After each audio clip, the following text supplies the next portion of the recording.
While cold weather delayed the 2018 home debut of the Wichita State Shockers by a day, home openers have brought plenty of warm feelings over the years to the Shockers and their fans. Today, the Wichita State Shockers look to continue that success in home openers against the University of Nebraska Omaha Mavericks. Good afternoon to you from X Stadium in Wichita for this Shocker HD broadcast. I'm Tim Slack.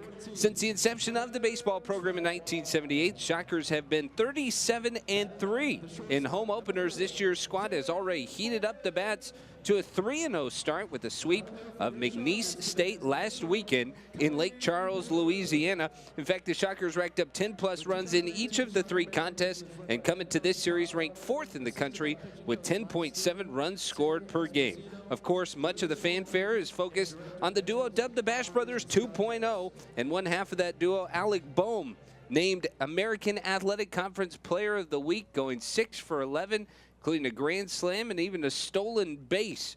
Today, the Shockers will look at this Nebraska Omaha squad that is 2-1 after a couple of impressive wins against Northwestern last weekend in Glendale, Arizona. They're looking for a bounce-back campaign. When we come back, we're going to have first pitch and starting lineups on Shocker HD. So there you are, shuffling through a stack of resumes and you come to mine. This is it, first impression, my way in. But can my resume show you how I truly stand out? Like that I was studying, going to night school while working 2 jobs just to help my parents pay for groceries. Or being the first one to always step up. No, that's something you just can't put on paper. Look beyond the resume and discover new ways to develop great talent that is dedicated, hardworking, and determined like me.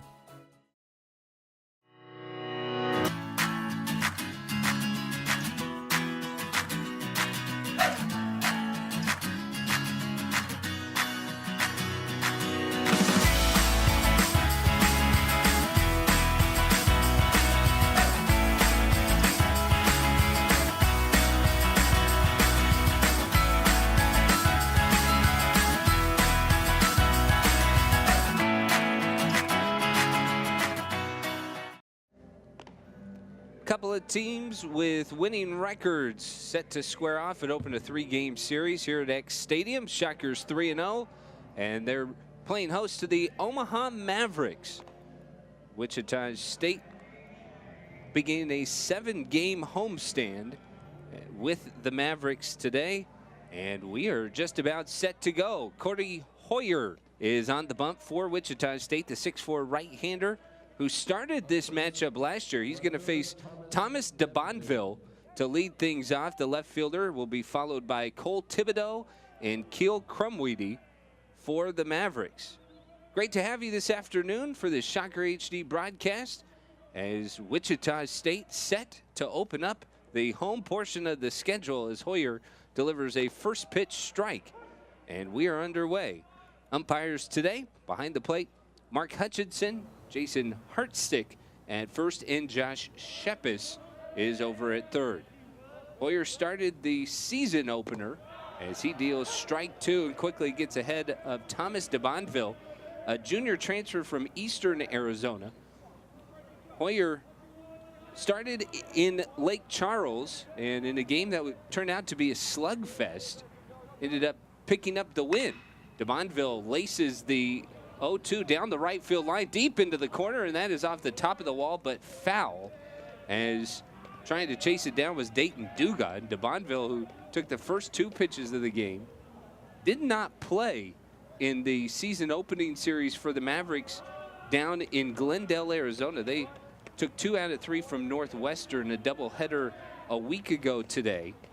But DeBonville, plenty of speed at Eastern Arizona. He hit .419 last year and swiped 39 total bases. 0-2 from Hoyer again is down low.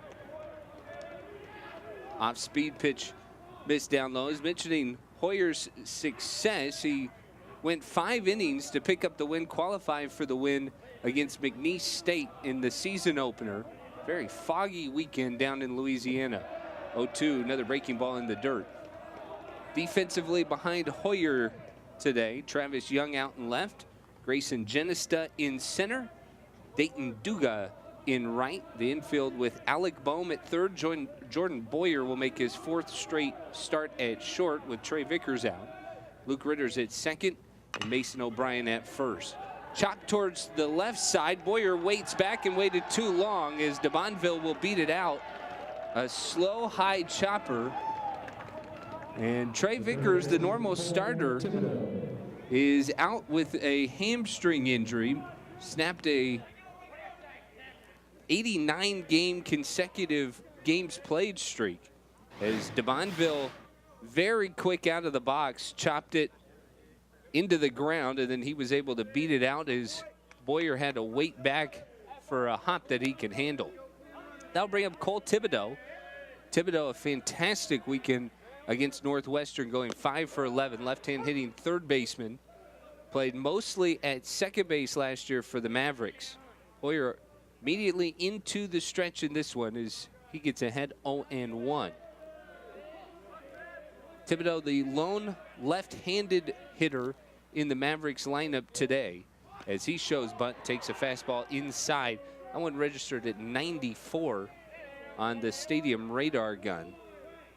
Boyer, a hard-throwing righty, and he's a big projection of what the Shockers want to see. And watch this ball come out of his hand. Watch out as Thibodeau had to jump out of the way. Gunnar Troutwine, the backstop today. Maybe a little miscommunication. Thibodeau can't get the 1-1 down, trying to bunt there. And the count is 1 ball and 2 strikes. Cold day, wind blowing out towards right field. As you get a look at Thibodeau, the left-hand hitting sophomore. Mentioned he mostly played at second last year for the Mavericks. He's made the transition full-time to third base already. Hoyer pickoff and caught DeBonville leading. That is out number 1. And DeBonville, who was 39 of 42 down at Eastern Arizona, was leaning the wrong way. And here's your second look at it. Great angle as Hoyer, as he's coming set, DeBonville looking to lean. And watch that, leaning towards second, and Hoyer gets a big first out to erase what was an infield hit. 1-2 to Thibodeau inside. Another hard fastball as Hoyer sitting in the mid-90s. Big focus for the Shockers, or big desires to see their starting pitchers last a little bit longer, get into the 6th and 7th innings. And they expect their guys to be able to throw 85, 90 pitches in a game. Just outside. That one looked a bit close. Hoyer composes himself as he walks back to the mound. As the count runs full now, 3-2. But to get that far, just extrapolate the numbers. You want to be under about 15 pitches an inning. And with 1 out, Hoyer already up around the 11 pitch mark. One more look at the pickoff here coming up. Big out as Hoyer's able to get DeBonville and race that leadoff hit. Great look there. Payoff pitch. Thibodeau pops it up out into left field. Travis Young will make the catch, and that is out number 2. So the pickoff looms very large there, as that takes a lot of the energy out of the Omaha first inning. The infield hit, and then the pickoff. Now a pop out for out number 2. And here's Kill Crumweedy hitting .231, another junior college transfer. About half of this Omaha roster is turned over from last year. But Crumweedy, in his first season with the Mavericks, already nominated as a captain. Breaking ball in for strike 1. Shortstop bats from the right side, transfer from Lansing Community College. Excuse me, transfer from Des Moines Area Community College. Went to Montana State Billings prior to that. And a veteran presence on this roster. He'll take inside. Little cutter there from Hoyer, and it's 0-2. When we see the difference is Crumweedy, 3 RBIs. He's set to hit in the middle of the lineup. The starting pitcher for Omaha today, Grant Saponchik, was an all-Summit DH last year, all-league in the Summit Conference. And he is not in the lineup hitting today. 0-2, cut on and missed, and Hoyer gets through the first. So after the infield hit, Hoyer sets him down. We'll head to the bottom of the first. It's Omaha 0, Wichita State coming up.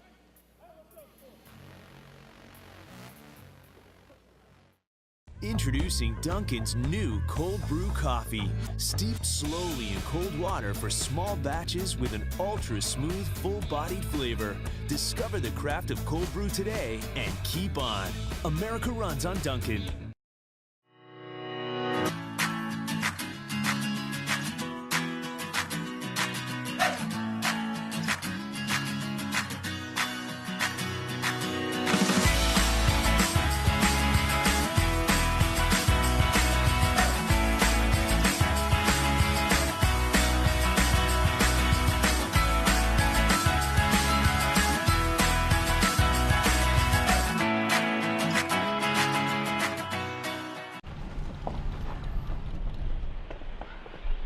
Got a quarter?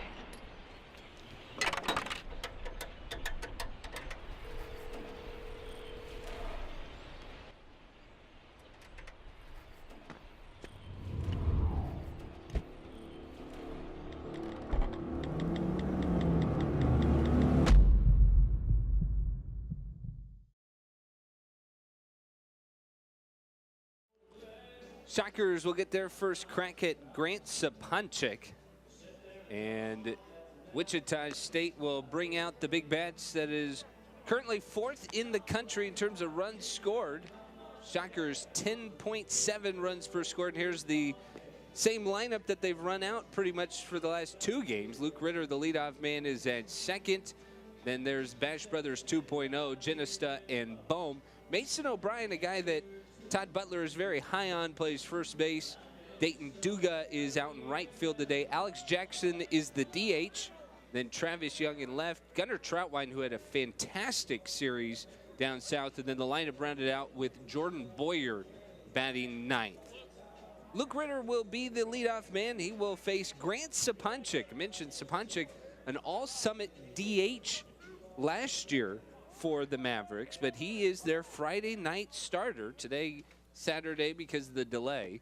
And he misses outside for ball 1. Saponchik got the win. Very similar to Hoyer in game 1 last week. Is you see, look at the big righty. He's a guy who will come in, throw strikes, but he has been hit a fair amount.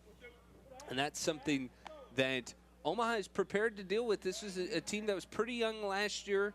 Second-year head coach Evan Porter has a lot of faith in this righty, though. Saponchik has had a career ERA above 8, but he's a innings eater as he eats up the hands of Luke Ritter. Popped up to the first base side in foul territory for Braden Rogers, and that's out number 1.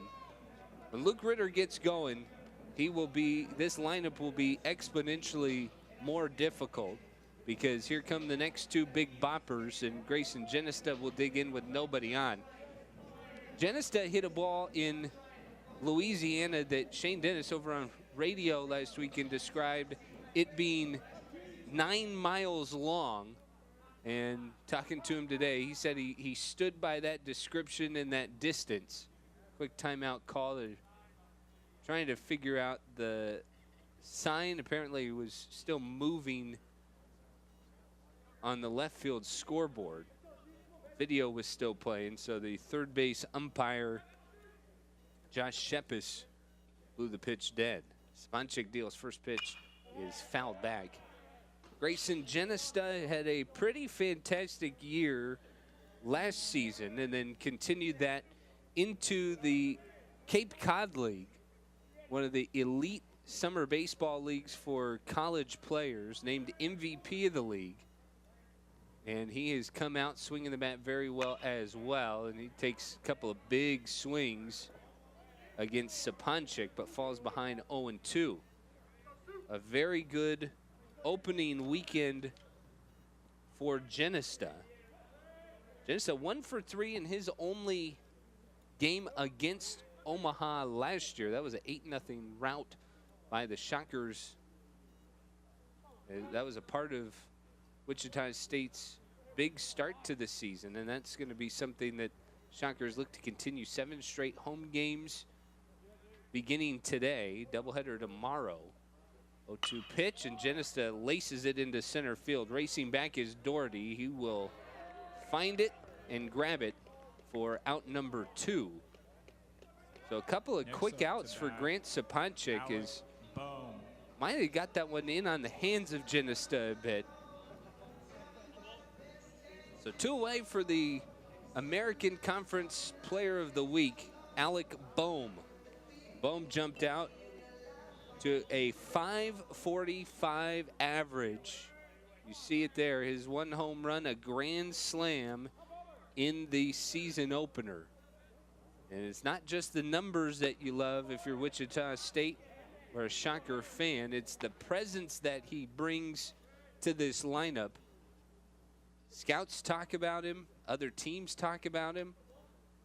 And he is a very feared hitter, not just in the American Conference already, but in the country.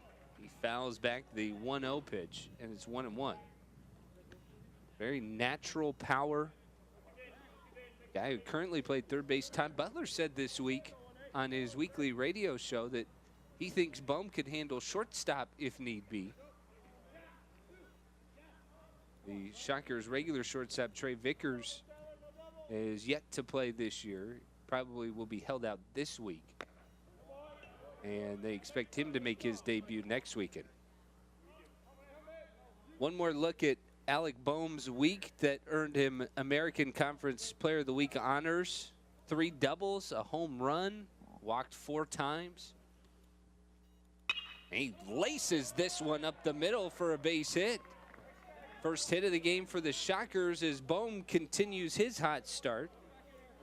A line drive right up the middle. Next up to bat, Mason O'Brien. And that'll bring up Mason O'Brien.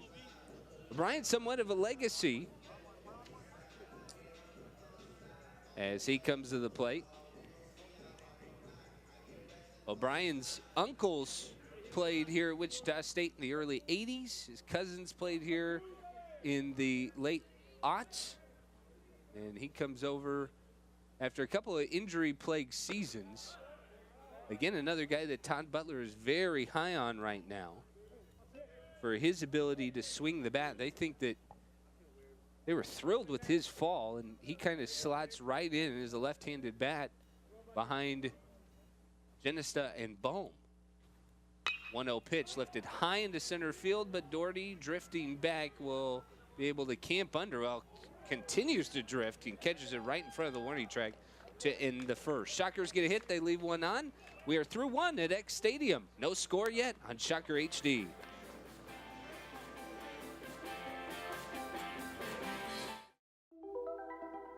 Todd's a great guy. I mean, look at him.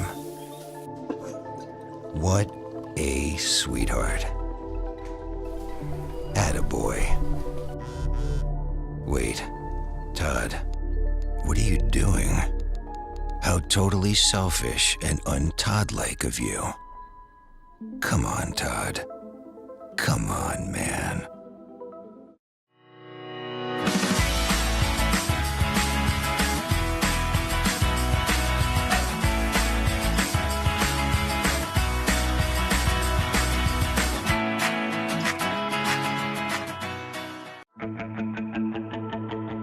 Wichita State University is Shocker Nation. We exceed expectations, push boundaries, seize opportunities, and move boldly ahead. We are student-centered and innovation-driven. It's who we are. Our vision is simple but powerful. Create, innovate, collaborate, and celebrate. With one unifying purpose: to shock the world. Well, in a matchup of 2 teams that combined for 57 runs in their first 3 games. Of course, no score as we get through the first inning. Cody Hoyer coming on out. Hoyer only threw 2 innings in what was a predetermined split last year, but he started the lone game that the Shockers played against Omaha. And he's going to start to see some guys that look a little familiar from that game. Ben Polinsky, Braden Rogers, and Parker Schmeckel will be the hitters. Here in the second, Polinsky stands in at 3:08. He chops the first pitch up the middle. Behind the second base bag, Luke Ritter makes the play, out number 1. 1 pitch, 1 out. First baseman, Pretty simple from Hoyer, who had to almost labor a little bit about that infield hit, but that one almost eerily similar as it chopped back up the middle. Slow hops, that one got out to Ritter a little faster, though, than the infield hit that DeBonville scored in the first. There's Hoyer's stats on the year. 1-0, went 5 innings, struck out 8. He is a power arm. That's something that you see as he misses inside with a cutter to Braden Rogers, the right-hand hitting first baseman. Hoyer will be comfortable today. Plenty of right-handed bats in this Omaha lineup.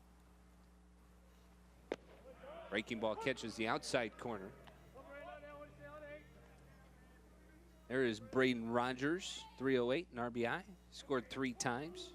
25 runs for the Mavericks as they took 2 of 3 from Northwestern. Actually, they scored most of those 25 in the first 2 games of the series. Rogers fouls back the 1-1.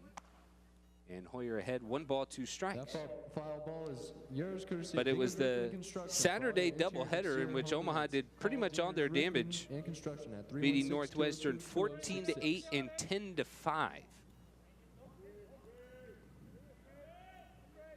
1-2 to Rogers. Fouled off down the right field line. Cordy, Hoyer mentioned that starting against Omaha, he struck out 4 in 2 innings. And that power arm, that ability to really elevate with the fastball because it's in the mid-90s. But he can finesse a little bit as well. Seen a lot of the off-speed pitches early on in this one. Ground ball towards short. Boyer circles around, throws on to first. O'Brien dug it out. Nice pick by Mason O'Brien. And that saves a base runner there to retire Braden Rogers for out number 2. And Rogers giving a little scouting report on Hoyer. Let's get another look after a great play by Mason O'Brien. And watch him get out of the box, hustling all the way. But you're going to see on the back end of this play, look at how that one handcuffed O'Brien, but he was able to dig it out. Rogers, a little wishful thinking there as he's out number 2. Here is the DH, Parker Schmeckel. Schmeckel played third base last year for the Mavericks, transitioned to left field at the beginning of the year. DHing today with Sapanchik on the mound. But when Sapanchik hits, it'll be Schmeckel out in left field most of the time. And he's jammed. Slow roller over to third. Bohm had trouble getting it out of his glove, but makes the play. And a 1-2-3 inning for Cody Hoyer. We'll head to the bottom of the second. No score.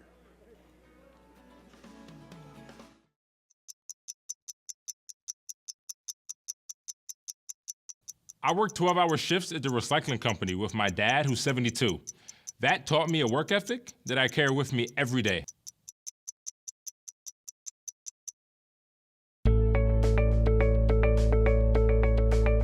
Charles Koch Arena is the place where we gather as a community to compete against the very best.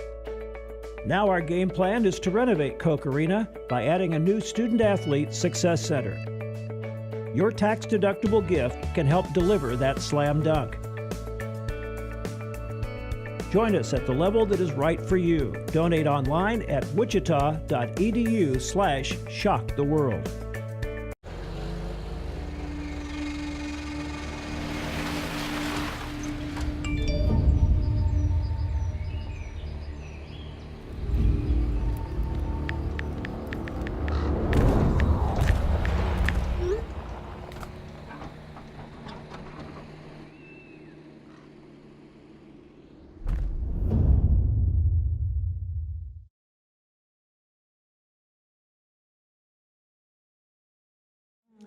Bottom of the second inning here at X Stadium. No score between Omaha and Wichita State. So glad you're joining us for this Shocker HD broadcast. It'll be Dayton Duga, Alex Jackson, and Travis Young for the Shockers against Grant Saponchik here in the bottom of the second inning. First pitch swinging. Duga fouls it off his leg. Little article on the Roundhouse this week on Duga, or rather before the season, as Duga had a little bit of LASIK surgery in the offseason to improve his vision. And that was something that they felt like he wasn't really seeing the breaking ball last year. They're hoping that that will help transition, make him feel a little bit more comfortable at the plate. So far off to a 143 start, but he's a guy that they know can swing it, and they're just waiting for everything to click right now in the Shocker dugout. And he profiles well as a corner bat, but they really think that the left-right between Genesta, Bohm, O'Brien, and Duga can provide a lot of power, and so far it has translated to quite a bit of runs for the Shockers. That's without Duga really feeling comfortable so far at the plate. Takes a fastball on the outside on a 3-1, and the count's going to go full. There's Shockers head coach Todd Butler, 199 career victories as a head coach. Spent over parts of 9 seasons between McNeese State, where Wichita State played last weekend, and here in Wichita, looking for career victory number 200 this weekend. In his 5th year at the helm of the Shockers, and he has been the constant voice about getting these big bodies ready to go.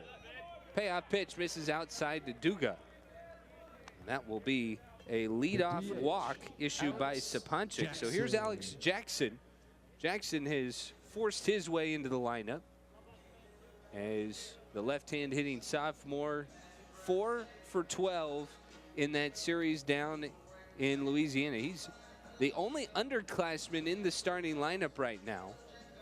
Did not start the series opener, the season opener against McNeese State, but he's a guy who figures to factor into a very crowded outfield between Young and Genesta and Duga. Left-hand hitting back, laces this one to short. It's caught by Crumweedy, and he's easily going to double up Duga at first. And off the bat, I think Duga assumed it was hit so well that it would get into the outfield, and instead that's a quick double play. And we're going to take another look at Keel Crumweedy's play. Ball hit on the screws, and a high catch by Crumweedy, easy throw. The catch was the tough part, and that is a quick double play and a lot of relief for Grant Saponchik. There's Crumweedy, the transfer out of Iowa. Spent some time at Montana State as well, originally from Glasgow, Montana. So 2 away for Travis Young, Shockers left fielder today. Took a first pitch strike and will take down low. Even up the count 1-1. Young, plenty of speed. Showcased that last Sunday with 3 stolen bases. And Tom Butler raved about him this week and his ability to read and impact the game with his legs. Saponchik sails one high and tight. Radar gun didn't even catch that one. Grant Saponchik is started to mature, according to his coach Evan Porter on the mound. He's a guy that they've looked to eat innings, but a lot of that has to do with his ability to locate and not necessarily overpowering stuff, but yet at the same time he's a smart pitcher, and they've looked for him to rely on that a bit more. 3-1 pitch to Young, high and away, and Young will draw the 2-out walk. So Saponchik trying to figure out exactly where that one missed. But that'll bring up Gunnar Troutwine, And here's a fantastic story for Shockers fans. Troutwine, the incumbent last year behind the plate, and ended up kind of ceding way to Noah Croft, who ended up catching a majority of the ball games last year for the Shockers. But Troutwine was dealing with some tendonitis in his knee. He's off to a fantastic start, hitting .455 through the first 3 games. Croft, like Trey Vickers, not expected to play this weekend. Checking on the speedy Travis Young over at first, and that's the catcher Caniglia working. See first baseman Rogers holding on Young. 1-0 pitch, breaking ball, catches the outside corner. Troutwine trying to figure out if that's the extent of the width of the zone.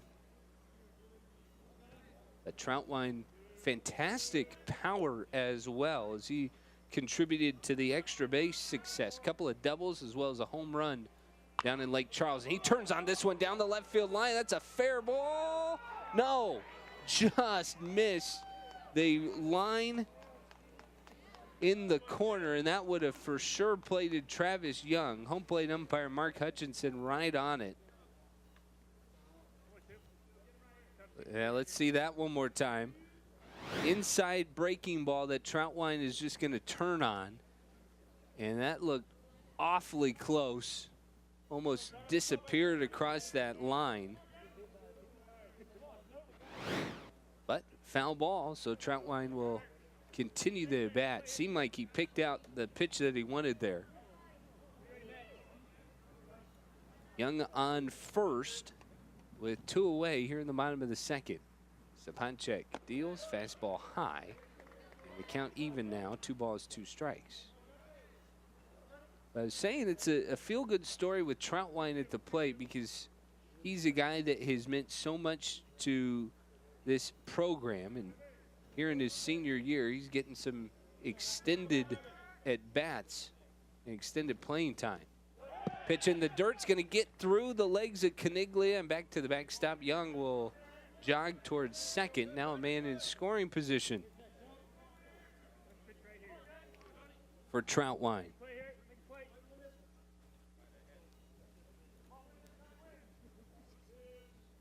Wild pitch is the official verdict. 2's across the board.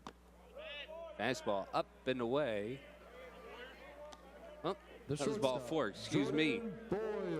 So the count was full, and Troutwine will draw the free pass.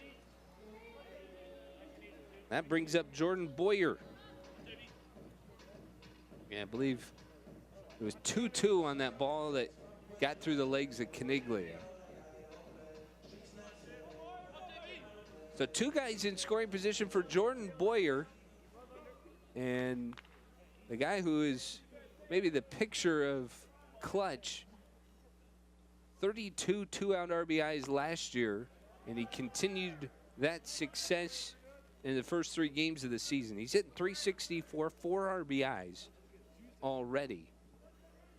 Playing shortstop right now with Vickers out. He figures that he'll probably play a little bit more second base upon the return of the senior Trey Vickers to the lineup. But for now, Boyer in the 9th spot and playing short. He fouls off the 1-0 pitch. Pretty chilly afternoon here in Wichita today. And have to figure that might be one of the few factors in both teams trying to get the bats awake. But Boyer, king of the 2-out RBI, is trying to wake him up right now.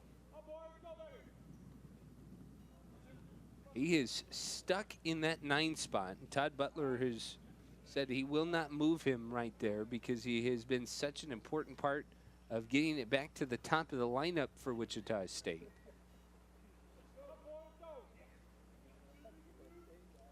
Young, the runner on second. Troutwine, the catcher, leads off first. And Boyer slaps this one into right center. Long run for the right fielder, Polinsky, but he will track it down and make the catch. And the Shockers are stymied in the second. Shockers leave two. We've played two at X Stadium. No score yet. Following this weekend series against Omaha. So there you are, shuffling through a stack of resumes and you come to mine. This is it, first impression, my way in. But can my resume show you how I truly stand out? Like that I was studying, going to night school while working 2 jobs just to help my parents pay for groceries. Or being the first one to always step up. No, that's something you just can't put on paper. Look beyond the resume and discover new ways to develop great talent that is dedicated, hardworking, and determined like me.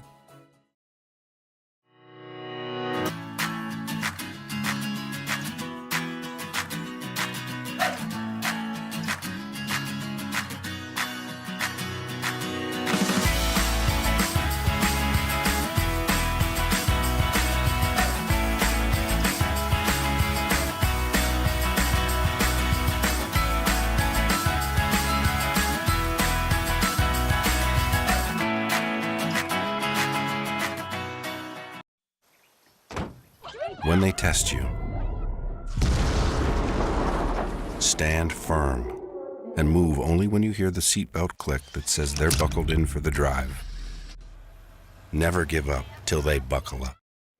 Sometimes when you talk about hitting too much, pitchers get tired of it and they buckle down. And so far we have a scoreless ball game as we head to the 3rd inning at X Stadium. Cody Hoyer and Grant Saponchik dueling for Wichita State and Omaha respectively. Hoyer will deal with the bottom 3rd of the Mavericks lineup here in the top of the 3rd inning. It'll be Doherty, Caniglia, and Gam, 7, 8, 9 in the Omaha order. Here comes Tyler Doherty. The center fielder has been fairly busy today defensively. Center fielder, Tyler Doherty. Comes into the ball game hitting .273, already notched 3 hits. Team leader, second on the team in runs scored at 4. Max Gam, the 9-hole hitter, is the team leader in runs. He'll be up 3rd this inning. Right-hand heavy lineup is mentioned a couple of times as Doherty chases a high fastball, 93 from Hoyer. Hoyer been 93 to 96 today. Doherty 4 runs scored, driven in a couple as well. This lineup has worked out well for Evan Porter. Another strike from Hoyer at 92. Cody Hoyer, 6'4" righty out of Windsor, Colorado. And he's a guy that you would love as a Shocker fan to see go 6, 7 innings for Wichita State. And again, that's about the 10 to 15 pitch range per inning. You see the 0-2 pitch here, a fastball that just runs up there. And those are ones, it's a purpose pitch designed to set up the hitter for something else, but you want to be a little bit more effective with it. Blows away Doherty on the 0-2 though. And that is out number 1. So there's the velocity from Hoyer. So effective is as effective does. Strikeout number 2. Let's take away the put away pitch there and fooled Doherty. Must have been a slider. It was registered at 90 on the scoreboard. But Doherty lunging. Well, that's out number 1. Here's the catcher, Adam Caniglia, as he takes a breaking ball in for strike 1. Caniglia, 1 for 8.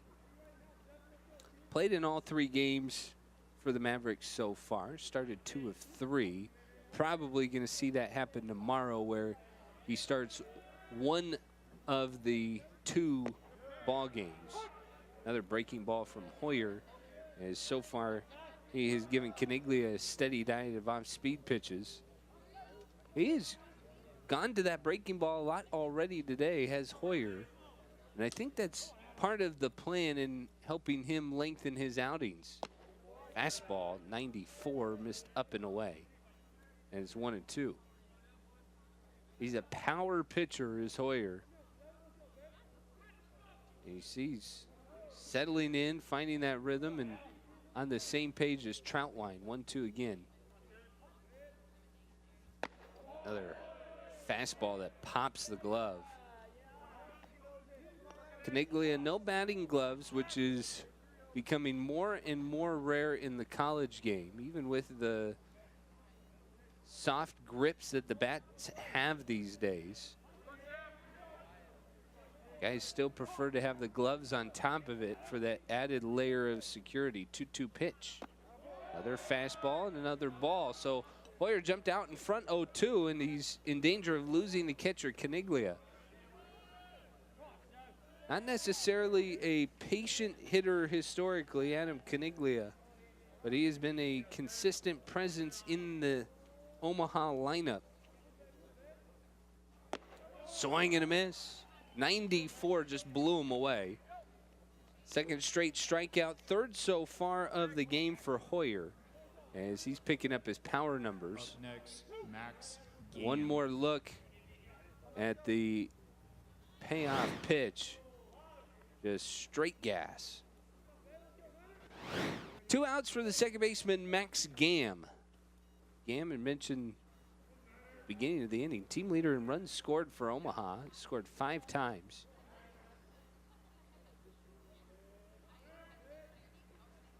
First pitch, fastball just outside. Hoyer, good rhythm so far. Telling you, in that 10 to 15 pitch range per inning. Stay under 45 after 3. They get you to 90 after 6, just with simple math. But now starting to lose feel a little bit. Despite the swing and the miss, 5 of the last 6 pitches from Hoyer out of the zone. So 2-0 now to Max Gam, the second baseman. That one dropped in, 92. Hoyer just a deep breath, and Todd Butler, Sammy Esposito to his right. Willie Schwanke, the Friday night starter at the beginning of last year for the Shockers, now a assistant coach. Pitch misses away. 3 balls and 1 strike, and Hoyer, the bottom of the lineup. Scott Gerst is in there as well. But now at the bottom of the lineup, trying to find the field a bit. 3-1 down Broadway, called strike. I tell you what, the bottom of this Omaha lineup, providing at least a little bit of extra work for Hoyer here. Payoff pitch. Gam takes high, ball 4. So just the second base runner of the game for Omaha. The left fielder, Thomas. And it's the first walk issued by Hoyer. Gam just waited out Hoyer that entire at bat. Didn't really seem intent on swinging at anything. 2 out walk in, back to the top of the lineup we go with the left fielder, Thomas DeBonville. Beat out the slow chopper to short back in the first before being picked off. Hoyer out of the stretch for just the second time, and now back pick to first, but the throw high, and O'Brien didn't even get to lay a tag down. But Max Gam wandering a little far away from the first base bag. DeBonville with like a hockey mask almost. Notice that back in the first inning, he's got a face guard on both sides, and then like I should say a football face mask over the nose. Gunnar Troutwine's going to go talk to Hoyer. Get another look at this mask. But it's got like a face guard for the nose with the same wiring as a football helmet has. And then the extended earpiece, much like Carlos Correa of the Houston Astros and Carlos Stanton wear. But that is unique. 2-0 here to DeBonville. Hoyer another check on first. Omaha had a really rough year last year. They were 5th out of the 6th Summit league teams. And here's another replay as Gam gets back pretty easily. But base running is one of those things sometimes as you're struggling. That ball fouled right back and sends, I think, one of the crowd mics scrambling. For teams that struggle, sometimes the other areas like base running, sometimes fielding even falls into that category as well. You worry about pitching and defense. Another pickoff over to first. And Gam is back in safely. But base running becomes one of those little things that teams lose a handle on. And so far, Omaha has seemed to give away one out and then given some opportunities a couple other times. 2-1 breaking ball inside. And Hoyer starting to feel it a little bit and have to labor. And here we are right about that prime spot at 43, 45 pitches where you want to be to lengthen these outings. And that is ball 4. So 2 straight walks from Hoyer. And now the Shocker starter in a little bit of trouble is the sweet spot of the Omaha lineup coming up. Cole Thibodeau will come to the plate. He flew out his first time up. Now the whole infield is going to come join Cody Hoyer on the mound as the pitching coach Mike Steele comes out.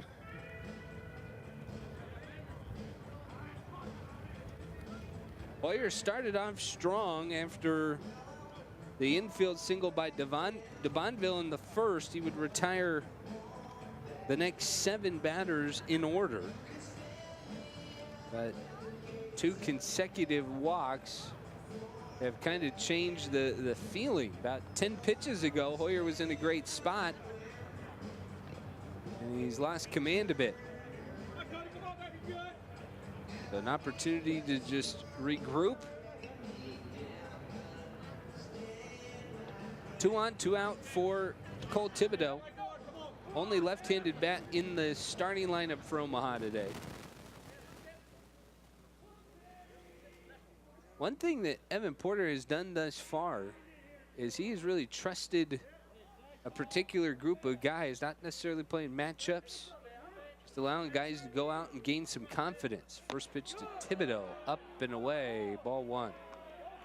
I'll tell you one little triggers. You see the left hand hitting Thibodeau. Sometimes for a pitcher as they fall behind with the breaking ball, it can be difficult to regain fastball command. They lose the feeling of the strike zone, and Hoyer has certainly worked himself into trouble here. 2-0 now to Thibodeau. Hoyer, deep breath. As Troutwine relays the signs. 2-0 pitch. That's going to catch the outside corner. And Omaha, almost an automatic take from Evan Porter to Cole Thibodeau as Hoyer has begun to labor a little bit. First inning, pretty smooth for Hoyer. Second inning, very smooth as he went through the Mavericks in order. But he has labored here in the third. But bounces right back after the first 2 balls to Thibodeau to even the count 2-2. Big pitch here. Runner on second is Max Gam.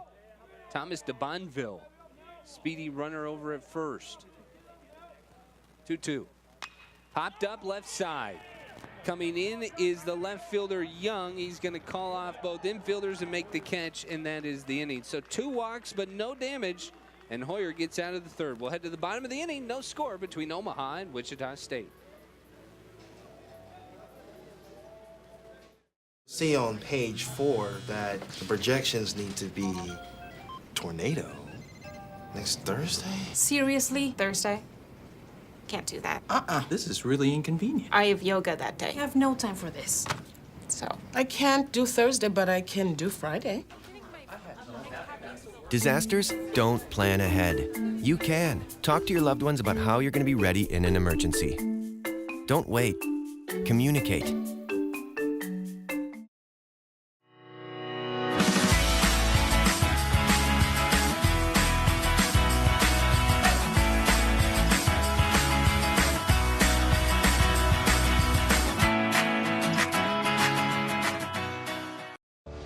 This year, patriotism shouldn't just be about pride of country. It should be about love. Remember that to love America is to love all Americans, because love has no labels.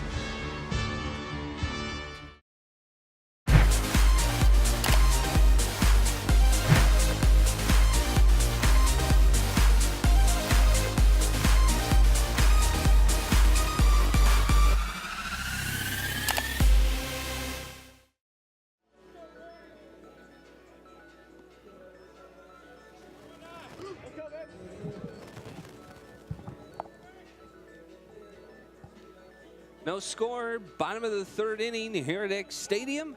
Shockers looking to pick up after Hoyer escaped the jam, and it'll be the top of the Wichita State lineup. Luke Ritter, Grayson Genesta, and Alec Bohm. Ritter popped out to first, his first time up, as Grant Sapanchik deals inside for strike one. He was up to count 1-1. Well, I mentioned both pitchers kind of get tired of hearing about how good the offenses are, as Sapanchik misses away 2 balls and 1 strike. And both of these pitchers, Sapanchik and Cody Hoyer, both had to pick up their first wins of the year, but they had a lot of help, a lot of big offensive performances, as both of their teams supported them with double-digit runs. 3-1 now to Ritter, though, as command all of a sudden here in the third inning has gone astray, and Ritter will draw the walk. So the leadoff man, Ritter, who has already scored 4 times this year because of his ability to get on base. He's the team leader in walks. That's his 6th walk of the year. And Grant Sapanchik, that face pretty much says it all. Not the guy you want to walk in front of the duo nicknamed Bash Brothers 2.0. Here's Grayson Genesta. Got jammed a little bit in his first at bat, flying out to center field. Ritter leads off first, and Genesta takes down low. He got through Caniglia into the screen. Ritter advances to second, and that will be the second wild pitch of the game. And here's another look at it. You see Ritter off second. And there's Ritter's read, breaking ball in the dirt, and he's able to advance to second just fine. Each team with 1 hit thus far, as Genesta with a runner in scoring position has leverage. He takes away 2-0. I'll tell you what walks do to a pitcher's confidence, but this is not the guy that you want to struggle with confidence against. Big power from the left side. Genesta, who's slid over to center field this year after playing in the corner outfield spots for much of the year. He belts the 2-0 into center field. Doherty's got a beat on it, will make the catch. Ritter tags. The throw will be cut off by Crumwitty, and Ritter slides into third. So it works like a sacrifice fly, not quite the same on the score sheet, but it does get the runner over to third with less than 2 outs. So we'll see the fly ball again. Sapanchik deals with Crumwitty there, but just a smidge underneath it, and then Doherty never really able to get around it. Didn't seem like he had a great beat on it. Was able to get to the spot just fine to make the catch, but that allows Ritter to tag and go to third. Here's Alec Bohm, 1 out, and Ritter on third base, and a fastball that misses away. Sapanchik, for those wondering, is really only reaches the upper 80s with the fastball. I think he touched 90 once so far. But he's a guy that relies a lot on location and movement and the ability to mix up speeds. 1-0 pitch to Bohm, fastball away again. And it's 2 balls and no strikes. They may not mess around too much with Bohm and force Mason O'Brien and Dayton Duga to do some damage. First base open, nobody on second either. Ritter on third after the leadoff walk. Went to second on the wild pitch and then moved over as Caniglia keeps this one in front. He's had to work early in this ball game. Couple of wild pitches and a couple more balls in the dirt. So 3-0 to Bohm. I don't expect any of these next couple offerings to be very close. There's Ritter on third and the third baseman Thibodeau holding him somewhat honest. 3-0 pitch, and that one did challenge him a little bit. Snuck a fastball by. Bohm taking all the way. Mark Hutchinson has been on top of the hitters today. The NCAA, you're not supposed to take practice swings or take time out of the box. Got to keep a foot in the box before you're ready. You help speed up play.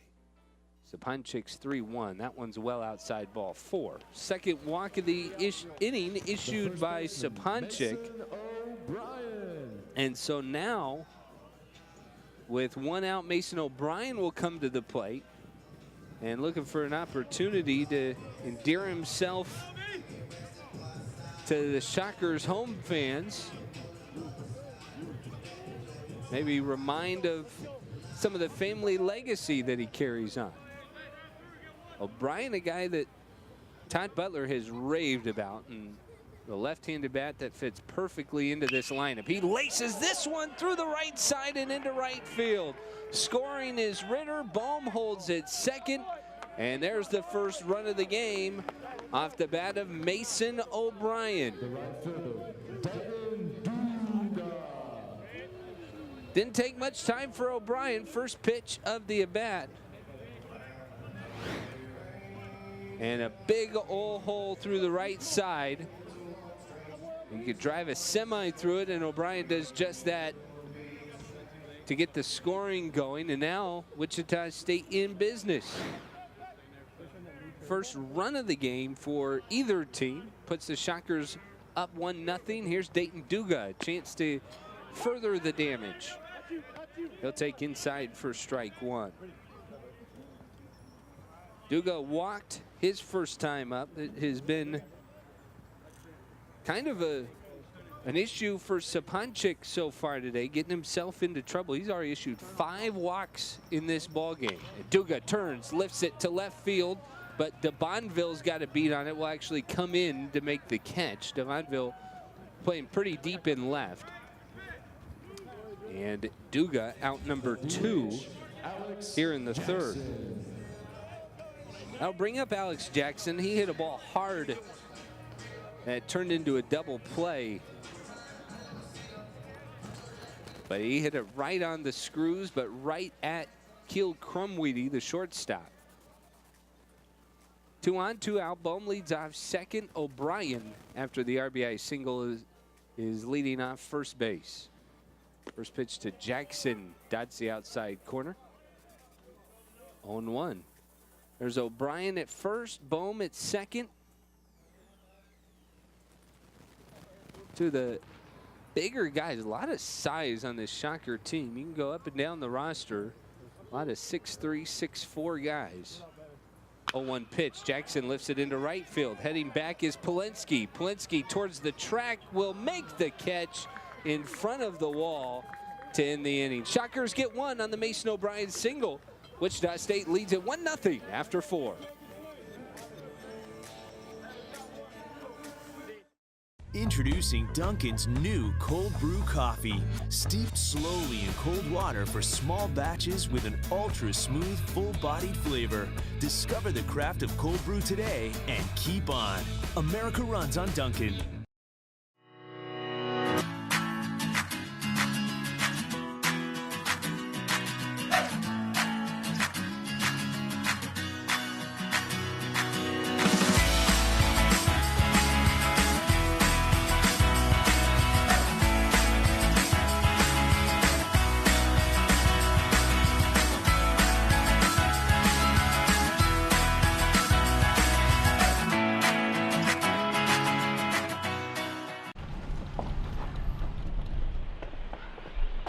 Got a quarter.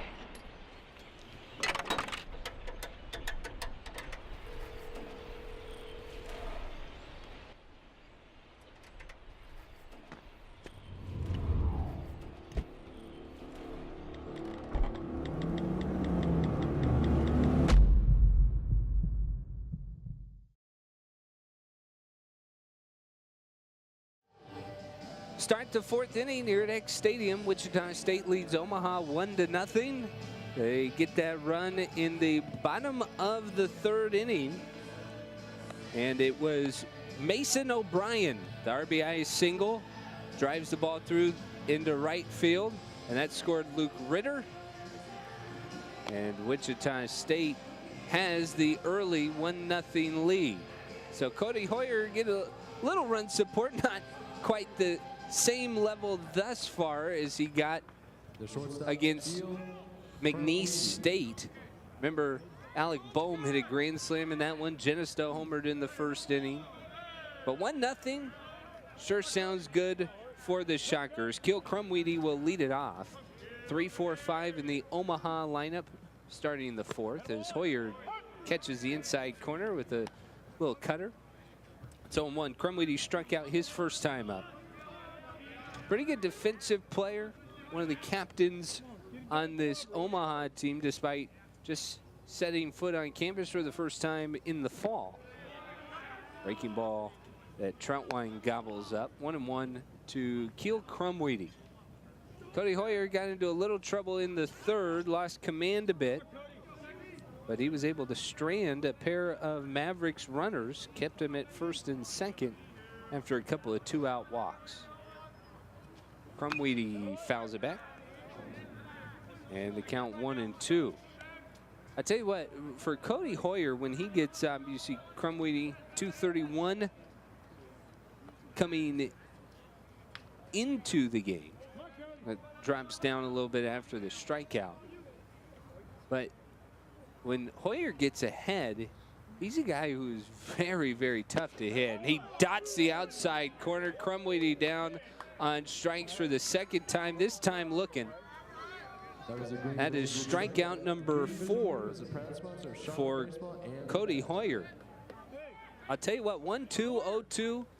Hoyer might be one of the toughest guys to hit. In fact, the article on NCAA.com this week talking to Boehm and Genista about which Shocker pitcher they wouldn't want to see. Hoyer was one of the first names they threw out there. Breaking ball in for strike one to Ben Polinsky. Really think this is a guy that Shocker fans are going to enjoy more and more. He's a junior, so this is the time where they have to accept a lot more responsibility. Fastball missing down low, 93 on the gun. Kind of sitting in that low 90s right now. Touched 96 back in the first. But he's a guy who you never know college sports until you give a guy an opportunity. 92-mile-an-hour fastball down Broadway that Polinsky takes for strike 2. You never know how they're going to respond, and Hoyer seems to thrive with the responsibility. 1-2 to Polinsky. Curveball bounced to the right side. O'Brien's got it on the backhand, easy enough. Out number 2. So Polinsky's second ground out, both of them to the right side. He has been well behind Hoyer's stuff today, and he's retired for out number 2. So Hoyer trying to have a little bit of a bounce back inning as well as a shutdown inning after Mason O'Brien got him that run in the third. But I tell you, keep your eye on that, about 15 pitches per inning. That would love to get the one pitch out here against Braden Rogers, but a fastball that misses away. 94 is Hoyer's arm, consistently in those mid-90s. Rogers came in hitting .308. He's got 1 RBI, starting first baseman today for the Mavericks. 1-0 offering. Called strike. Rogers was hoping maybe because of the drop that Hoyer wouldn't get the call. So it's 1-1.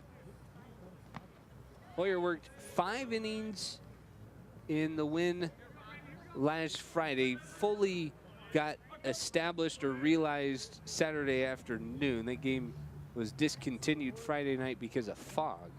1-1, breaking ball in for a strike. Big curveball, 78 miles an hour.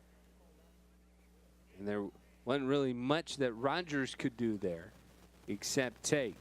Hoyer trying to get out of the 4th unscathed. 1-2 to Rogers.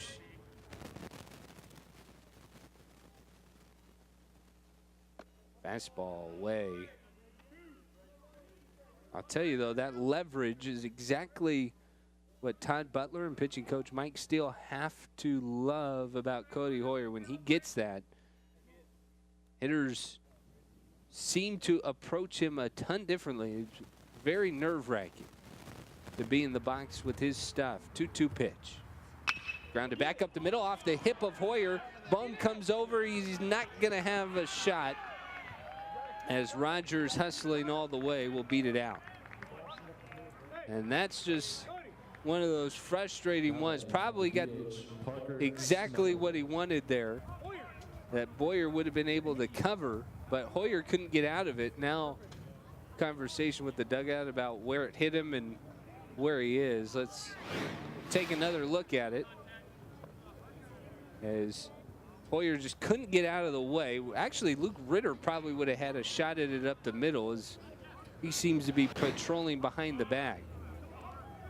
Just the first hit since the first batter of the game for the Mavericks, as Parker Schmeckel will come to the plate. He shows bunt, takes a strike. And Omaha might have the game plan right now. They seem pretty patient in general, but they might just be wanting to wait out Hoyer and try and dig deeper into the Shocker bullpen to begin this series. Schmeckel, a fantastic series as he stands and grounded out his first time, so he's 0 for 1. High and tight from Hoyer evens it up at 1-1, but Schmeckel 538. And we've ranted, raved about Alec Bohm's series where he went 6 for 11. Schmeckel 7 for 13, a pair of doubles, drove in 1. Runner on first is Rogers. O'Brien holds him on. Big hole on the right side with Ritter towards the second base bag. They'll check on Rogers. He's back in safely. But Schmeckel, big series against Northwestern. They really had a hard time getting him out. He did strike out 3 times. He is susceptible to the K. 1-1 from Hoyer is fouled back out of play. So Hoyer ahead again, 1-2. Hadn't necessarily had a ton of 10 or less pitch innings thus far. Mavericks have seemed content to force him to show his entire repertoire. They haven't been able to find that big hit yet. The 1-2 skied to right field. Circling around is Duga. He will make the catch, and that ends the top of the 4th. Runner left on for Omaha after a hit. We'll head to the bottom of the 4th. 1-0 Wichita State. Introducing Dunkin's new cold brew coffee, steeped slowly in cold water for small batches with an ultra smooth, full-bodied flavor. Discover the craft of cold brew today and keep on. America runs on Dunkin'.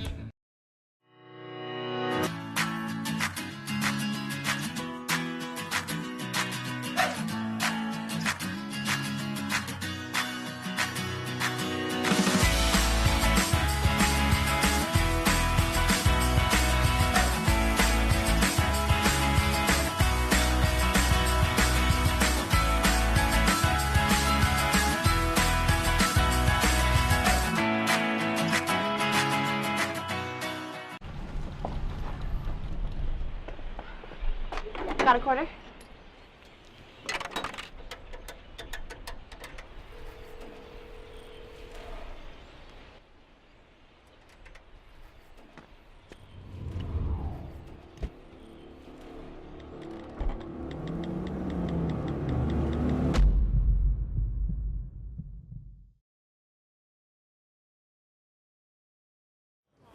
Bottom of the fourth in Wichita. Shockers up 1-0, looking to add to that lead. It'll be 7-8-9 in the Wichita State order. Travis Young, Gunnar Troutwine, Jordan Boyer against Grant Saponchik. Hey fans, stop by the Shocker Sports Grill in Lanes 2 hours prior to all WSU men's basketball games and enjoy great game day specials on food and drinks. It's the perfect place to meet up with friends before all the men's home games.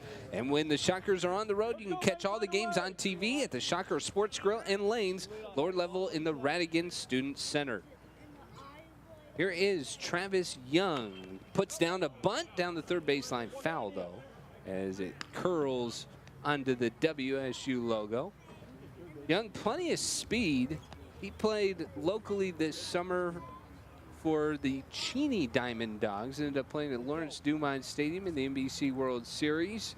And Young, a fixture at the top of their lineup, played a lot of left field, played a little second base for him as well. But he's a guy that his speed and really his ability to do a lot of little things at the bottom of the order. Shockers didn't have the 9th place hitter extraordinaire Jordan Boyer. Young is a perfect fit for that category as well. And he has been a guy who has fought for more and more time as he has matured in this program. Just a junior. 1-1 from Saponchik. Young looking to hit, takes a breaking ball for a strike, 1-2. And the 1-1 pitch, we'll see it here. It's a breaker on the inside corner, and Young knowing he'll get to see another one. Not really worried about it. Really good pitch from Saponchik. 1-2. Breaking ball again down low. And it's 2-2. Saponchik has seemed to work himself to rely more and more on the breaking ball against the Shocker lineup. He has really mixed up pitches today. Not letting any hitter get too good of a look at any one pitch. 2-2. Grounded hard towards third. Sammy Esposito, the Shockers third base coach, down the left field line, put a foot out at it. Pretty cold, so I don't think you're going to see any heroes today in the coaching box of trying to make plays. 2-2 to Young. Young very deliberate in the box. And he hammers a breaking ball into center, but that one's going to hang up for Doherty, who's been busy today. He'll track it down for out number 1. The catcher, Gunnar Troutwine.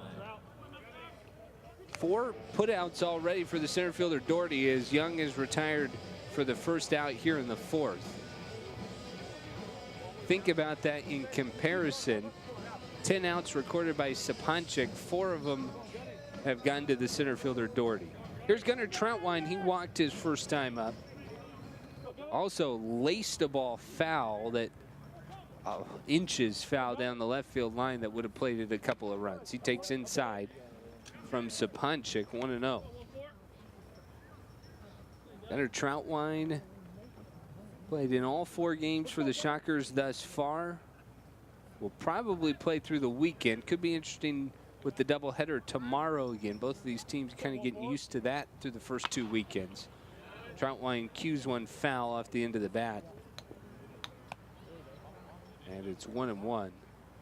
Could see the freshman catcher Ross Cadena in one of the 2 games in the twin bill. A lot of times you don't like to stress your catcher's knees.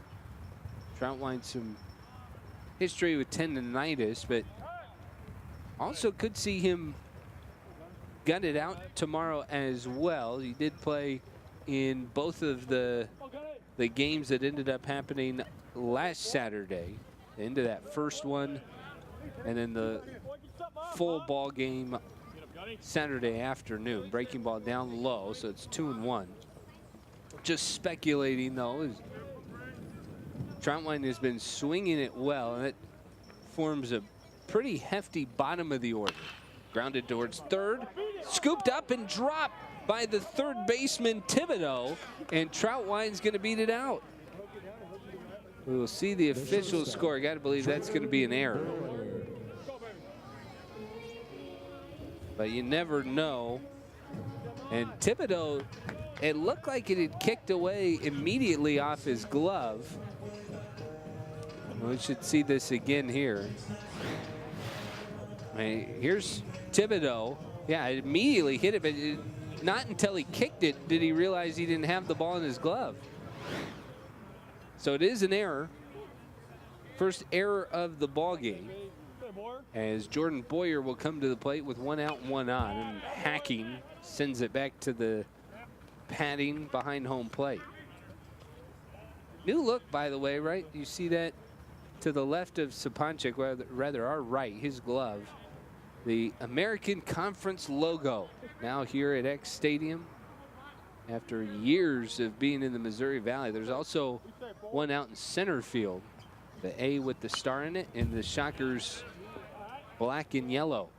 Boyer fouls another back, and it's 0-2. Troutwine on first with 1 away. Boyer, team leader last year in RBIs out of the 9th spot, which is just incredible. Think about how many less opportunities a 9th-place hitter has over the course of a season. 0-2 pitch, breaking ball, skips in the dirt. Caniglia keeps it in front, and Troutwine stays put at first. Willie Schwanke's the first base coach, helping relay the signs of Troutwine over at first. First baseman Rogers holding Troutwine on. 1-2. Boyer grounds it up the middle. The shortstop Crumwitty to second for 1. Gam's turn to first is in time. It's a 6-4-3 double play to end the inning. Shockers lead 1-0. We'll head to the 5th on Shocker HD.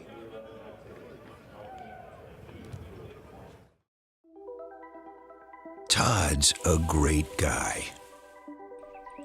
I mean, look at him. What a sweetheart. Attaboy. Wait, Todd, what are you doing? How totally selfish and un-Todd-like of you. Come on, Todd. Come on, man.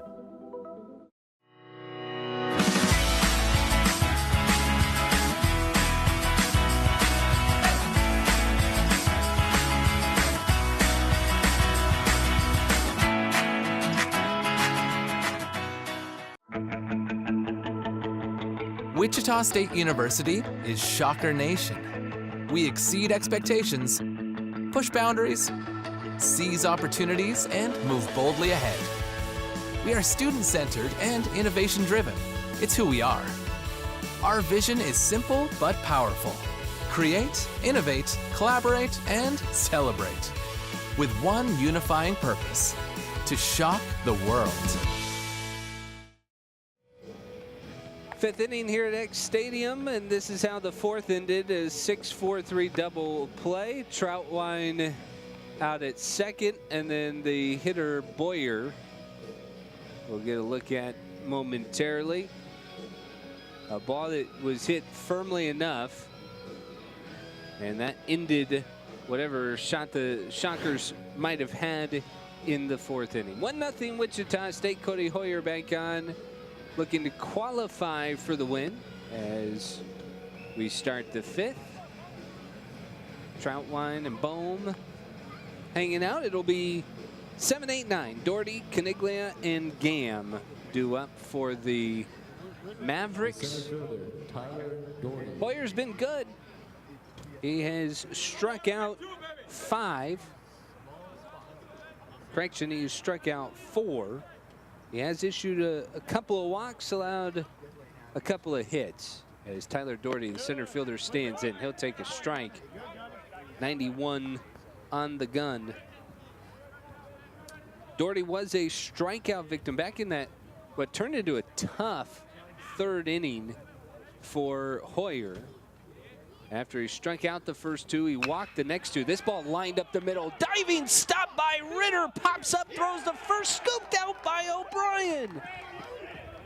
Defensive gems on both sides of it, and how Hoyer avoided that one was incredible, but Ritter, the diving stop up the middle to make the play, and then O'Brien at first bailed out the throw as Ritter did everything he could to get that one to first. Here's a look again.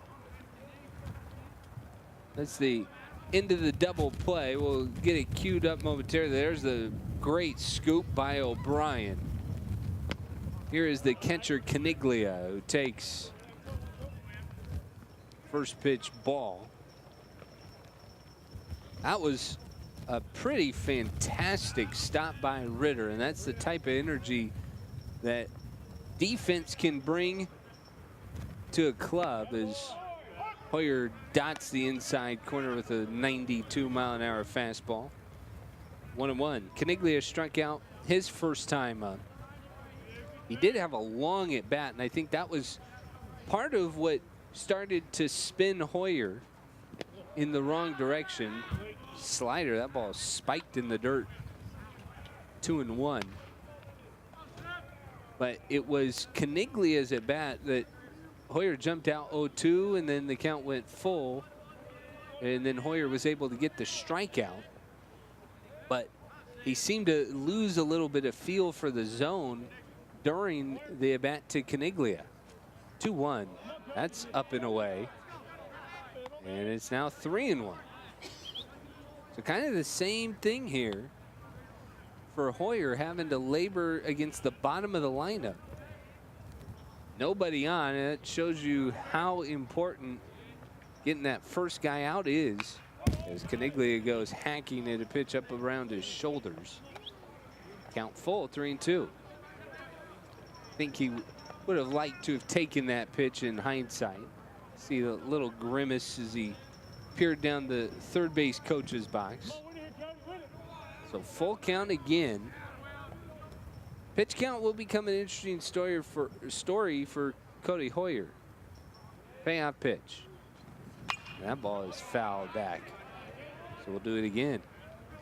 But as you can see down that right field line, nobody up in the Shockers bullpen, which means Hoyer has at least a leash of somebody getting on base before activity goes. Tom Butler said before the game they've worked him 85, 90 pitches. That's ball 4. So we'll see the opportunity for Hoyer, as this time he ends up losing Caniglia. And here's the payoff pitch one more time. We'll pull that up. Just a fastball high and tight, and Caniglia knew he didn't have to stick the arm out with the given count. Here's Max Gam. Runner on first, 1 out. Bohm is even with the bag over at third. And a fastball dots the outside corner for a strike. 0-1. Might actually been a little bit more of a cutter, as Hoyer has mixed up speeds really well. Gam was the beginning of that sticky situation, though, as he walked with 2 outs in the third. 0-1 pitch. And that ball's laced into right field. Duga racing back into the corner, and he's going to run out of room. That ball one hops the wall. Duga turns and fires it in quickly. Caniglia had to hold up to make sure it cleared, and that is a 1-out double for Max Gam. Duga never got a good read off that one, and that ball just kept carrying up in the jet stream into right field. First extra base hit of the game for Omaha, and it's Max Gam standing at second. One more opportunity to see Gam's hit. Watch his approach, just drove it the other way. Pretty compact swing, and then he was hustling hard. You see Caniglia had to wait. Therefore, even though Gam was at first, Caniglia not able to score. So here's Thomas DeBonville, and this is an interesting situation. DeBonville has not been retired by Hoyer yet. He is singled and walked, and he is very quick. So the corners are in for Wichita State, trying to cut down the run at the plate. Devonville laces it into right center. That's going to get down for extra bases, and 2 runs are going to score. Devonville, a 2-run double, and Omaha takes a 2-1 lead. The third baseman, Cole Thibodeau. Well, there is a lot of life for the Mavericks in that dugout. And this is Devonville, who has been a pain. He's got the cheap cycle so far, the cheap legs of it, as he drives that ball into right center. And Duga never really had an opportunity. Here's Cole Thibodeau. He's flown out to left field twice.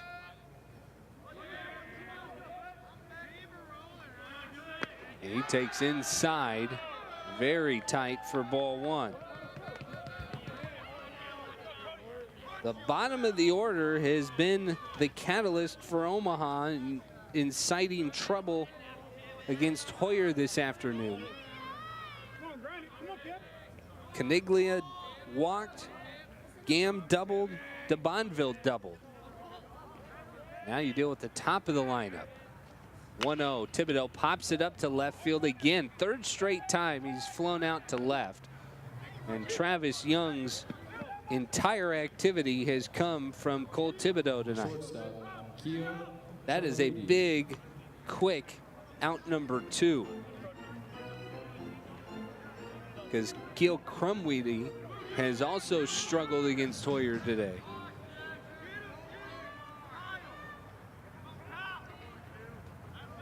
Devonville very quick at second. And the Shockers able to relax the defense a little bit with 2 outs. First pitch, Crumweedy takes a breaking ball for a strike. Activity has begun in the Shocker bullpen. Get you a number here momentarily as Crumweedy stares at Hoyer. Runner on second is Devonville. Fastball just outside, 93. And Crumweedy, who has that open stance, you'll see it here, kind of shaded by the third baseman. It's number 40 warming up, by the way. Clayton McGinnis is starting to loosen in the Shocker pen. But Crumweedy an open stance, and he's having a hard time catching up with Hoyer and covering the outside part of the plate. McGinnis was very active last weekend. Appeared in all 3 Shocker wins against McNeese State. He's ready to go if the Shockers need him. But right now, Hoyer trying to escape trouble as he exceeds the 85 pitch mark. 1-2. Lined up the middle. Hoyer couldn't get in it, neither could Ritter. Devonville will score, and it is 3-1 Omaha. Crumweedy, who has seemed to be well off the scent of Hoyer up until this point, just laces the 1-2 pitch up the middle, and that plates the 3rd run of the inning for Omaha. Here's Ben Polinsky. He's 0 for 2 as well. As you see Caniglia scoring there. Another Devonville came across. Polinsky takes in the dirt. Troutwine will keep Crumweedy over at first. Now some loud hits. First 4 innings, Omaha had just 2 hits. They have had 3 hits here in this 3-run 5th inning, and they have been loud and hard. Polinsky takes a fastball in for a strike. 1-1. It was Caniglia who walked. Gam doubled. 2nd and 3rd for a Devonville double.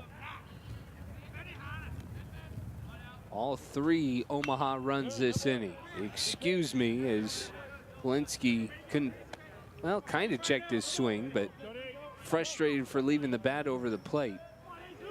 And it's 1-2.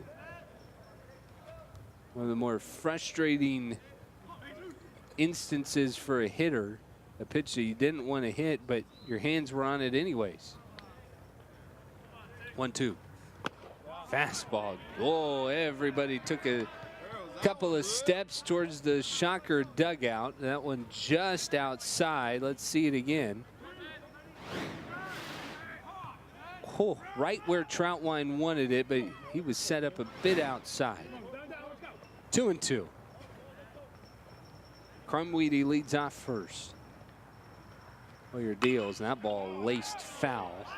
Polinsky way behind a 92-mile-an-hour fastball from Hoyer.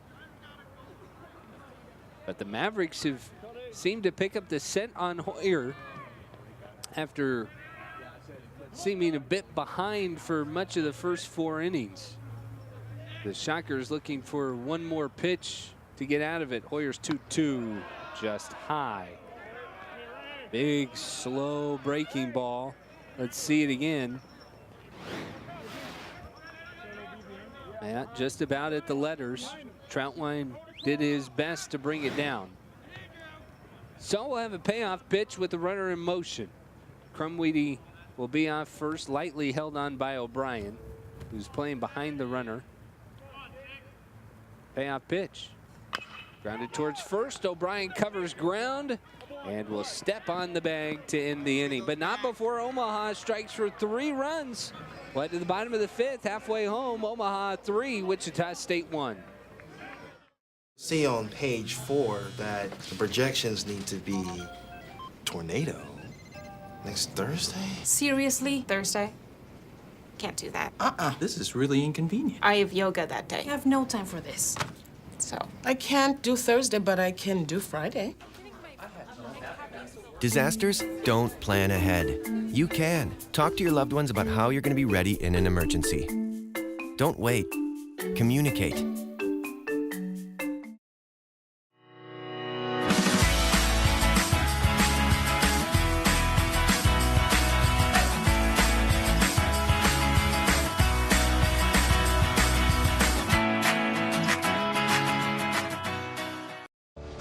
This year, patriotism shouldn't just be about pride of country.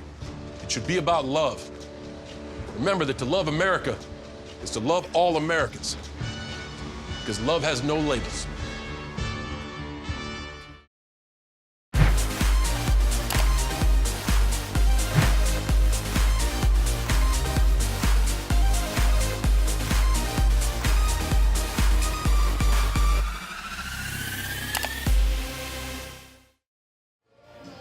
Shockers offense behind for the first time in this one, trailing Omaha 3-1. Grant Saponchik has a lead as he looks to qualify for the win. 3-1 Omaha.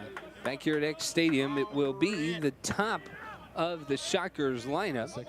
Ritter, Genesta, and Bohm to face Grant Saponchik, 3rd time through the order, and that was the Achilles heel for Cody Hoyer back in the top half of the inning. Ritter takes down. Luke Ritter's having a pretty good one. He walked and scored.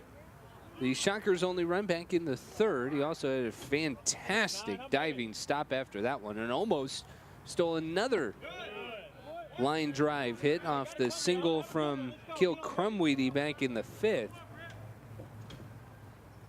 He has been solid as Grant Saponchik giving a little bit of run support. High and tight. And Ritter ahead 3-0. Tell you what, you look at the average, and we're going to see that 2-0 breaking ball hang tight. Never really got on top of it. And easy take. 3-0. This is going to nibble on the outside corner. Call it strike. 3 balls, 1 strike. Ritter, though, you see the average coming in. 083. He's 0 for 1 today. But he has been very good at the plate, and he will draw yet another walk, 2nd of the ball game that Ritter has earned a free pass on. And that'll bring up Grayson Genesta. So immediately the Shockers in the position that they want to be, a guy on in front of Genesta and Bohm with an opportunity to respond. So here's Genesta. He stands in currently 357 as he started 0 for 2 here this afternoon. Couple of home runs on the year as he fouls off the first offering from Saponchik. Out of play. It's 0-1. So Saponchik having to labor as well, and Omaha will have some activity in their bullpen. Believe that is Jake Pennington out in the pen, but I will confirm that momentarily. As Genesta chops this one towards second. Moving to his left is Gam. He goes to second for 1, and Ritter is retired.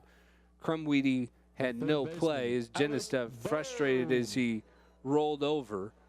We'll see another look at this one, and as Ritter has to hold up, make sure the ball get through. Gam able to get the lead runner, but Crumweedy no intent to go get the back end and all. So 1 away for Alec Bohm. Shockers have relied on the big bat of Bohm very often here in the last couple of years. Genesta had to dive back in there. Almost got flat-footed by Saponchik.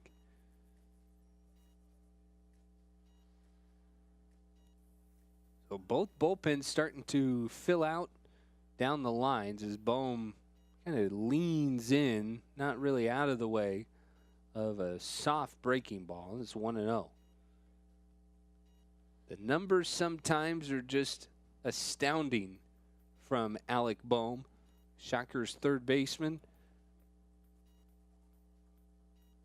An American Athletic Conference preseason pick as he lifts this one into left field. Drifting back is DeBonville. He'll be called off by Doherty. Doherty spinning around is just going to be able to make the catch, and Genesta will tag and go to second. The throw gets through. Genesta never stopped. Will get all the way to third. Wow. So Doherty had to fight the wind, and Grayson Genesta noticed that the center fielder was going to catch it flat-footed, and Genesta goes first to third. So here's the fly ball. You see how much room that Doherty started to his right and comes back, just does hang on to it, but a terrible, really, relay back in allows Genesta to get to third base. Big break for the Shockers, but they need Mason O'Brien to come through again. The lone run producer thus far for the Shockers in this one. The single back in the third inning that plated Ritter. Another opportunity here to come through. Shockers presented an opportunity to get at least one back as Saponchik misses way inside, and it's 2-0. Genesta, fairly good lead over at third, and he's got eagle eyes on Saponchik as Saponchik kind of casually walked back to the mound. 2-0 to O'Brien. Lifted on the left side, DeBonville coming in, and he's going to give way to Crumweedy, who makes the catch, and the Shockers are going to come up empty in the fifth. They do get a hit. They leave one stranded. We'll head to the sixth. Omaha leading Wichita State 3-1.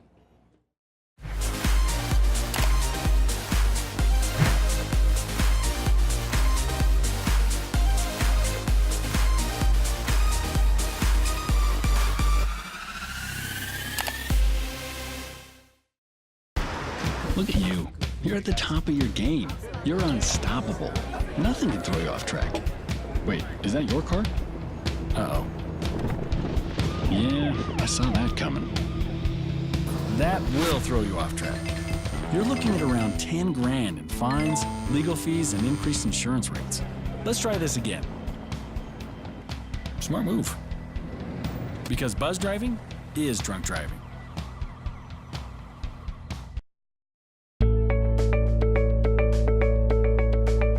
Charles Koch Arena is the place where we gather as a community to compete against the very best. Now our game plan is to renovate Koch Arena by adding a new student-athlete success center. Your tax-deductible gift can help deliver that slam dunk. Join us at the level that is right for you. Donate online at wichita.edu/shocktheworld. Shockers trailing 3-1 as Omaha has taken the lead. Shocker fans, be sure to stop by the Shocker Sports Grill and Lanes 2 hours prior to all WSU men's basketball games and enjoy great game day specials on food and drinks. It's the perfect place to meet up with friends before all the men's home games. And when the Shockers are on the road, you can catch all the games on TV at the Shocker Sports Grill and Lanes lower level in the Radigan Student Center. New pitcher for the Shockers as we start the sixth inning will be Clayton McGinnis, the right-hand junior out of Missouri. McGinnis appeared in all three of the Shockers' wins against Wichita State down in Louisiana. He worked 2 1/3, allowed 1 hit, 1 run, 3.86 ERA. First pitch misses down low from McGinnis to Braden Rogers, a first baseman, 5, 6, and 7. See McGinnis just 2 walks in 2 1/3. And just a hit, so he's only allowed 3 base runners, but he will pitch to contact, and that is a big portion of what the Shockers want to see from some of their arms. Guys who go out and allow the defense to work. So McGinnis comes in here to start the sixth inning, and the bullpen for Omaha has calmed down. Not sure if Saponchik is in or out either way. Called strike to Rogers. Rogers is 1 for 2. Top of the sixth inning, Wichita State has fallen behind as McGinnis nicks the outside corner and will come even 2-2.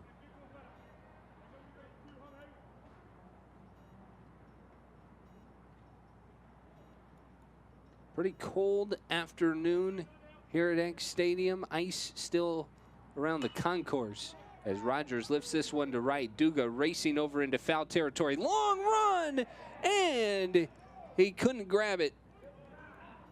Just nearly came away with a fantastic catch.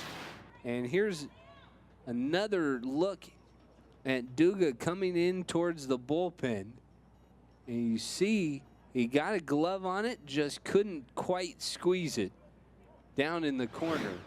But what an effort from Duga. Probably ran 100 feet, 110 feet from straightaway right center. 2-2 pitch from McGinnis. Rogers dribbles it back up the middle, diving stop by McGinnis, spins to his feet and throws out Rogers. The DH. What a play by McGinnis as Rogers is sent back empty-handed. He's now 1 for 3. Did single bank in the 4th. But Clayton McGinnis, very nimble reflexes for out number 1. Here's Parker Smeckel.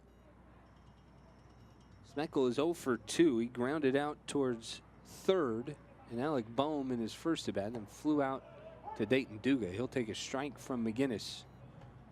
It's 0-1. So McGinnis already earning some trust coming out of the bullpen as a reliable arm. A 1 pitch is dribbled foul down the third base side. 6'1" righty. Made 21 appearances last year and really ended up at about 11 2/3 innings. Didn't lengthen out very often. Did have a start 2 years ago. It was 7 1/3. He got shut down towards the end of last year. But a lot of short bursts. 22 appearances as a freshman back in 2016. And he'll be on pace to be used a little bit more right now. 1-2 here to Smeckel. Cut on a miss.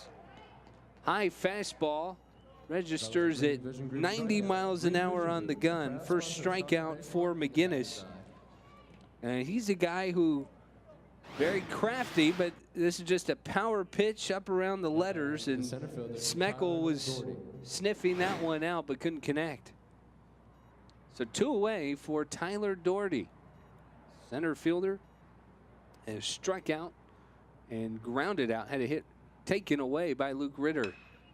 First pitch swinging, pops it up into right field. Duga has got a beat, and McGinnis has retired Omaha in order in the 6th. Led to the bottom of the inning, Omaha leading Wichita State 3-1.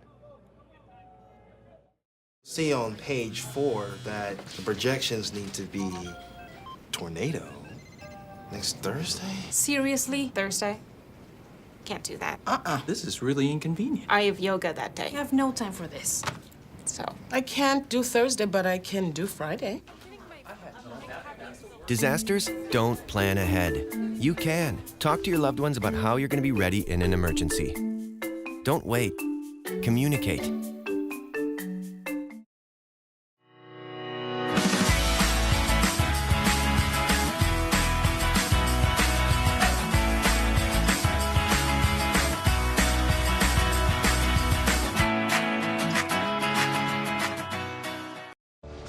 This year, patriotism shouldn't just be about pride of country. It should be about love. Remember that to love America is to love all Americans, because love has no labels.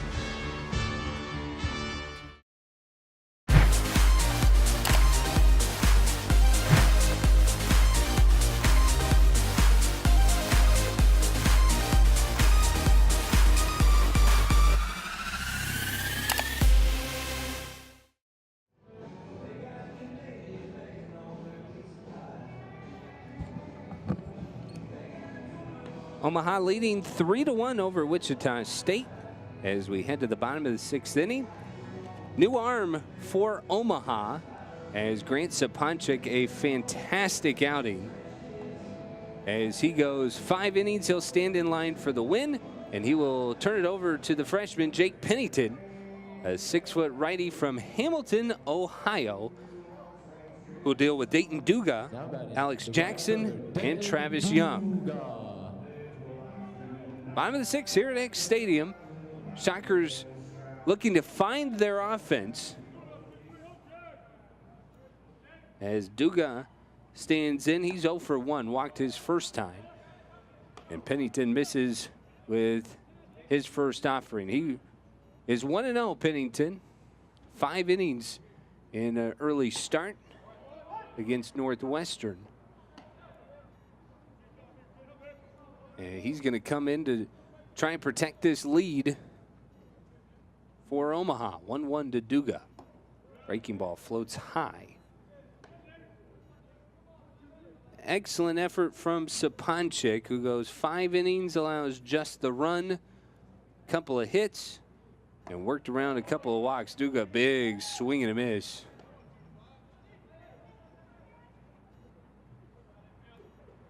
Two and two.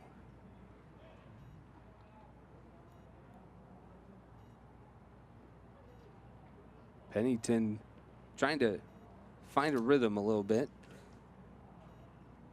Payoff pitch down low, and we'll run it full. 3 balls and 2 strikes. Duga had the opportunity to go play in front of his family down in Lake Charles last weekend, as he works the walk. Second walk drawn by Dayton Duga, the leadoff man aboard. The DH, Alex Jackson. Pennington actually did not start his 5-inning ball game. He did earn the win. Struck out 4, walked 1 in that outing, and only allowed 1 hit. And they're going to trust him here as Alex Jackson steps to the plate. Jackson 0 for 2. And Jackson tied up. Had a twist and work on that one. It's 0-1. Jackson, a great series. Did not start the opener. Did start each of the final 2 games. Started Saturday and Sunday at McNeese State. And 4 for 12. He'll take it. That is a fantastic start to the season. He laces this one to second. Diving stop by Gam up to second for 1. And Jackson able to beat it out on the back end. Max Gam with a terrific stop. And that is a big blow to the Shockers inning as that ball squeaks through, which it almost did. Let's see another angle one more time. See Duga working through. He was starting to feel like he might go first to third, but Jackson able to dig it out in a great angle there. A great shot and a great call by the first base umpire Jason Hartstick to stick with that one. So Jackson robbed of what would have been a hit as Travis Young comes up. Runner goes, hit and run, popped up on the right side. Will get out of play as Jackson kind of lost track of the ball there. Young peers down to Sammy Esposito in the third base coach's box.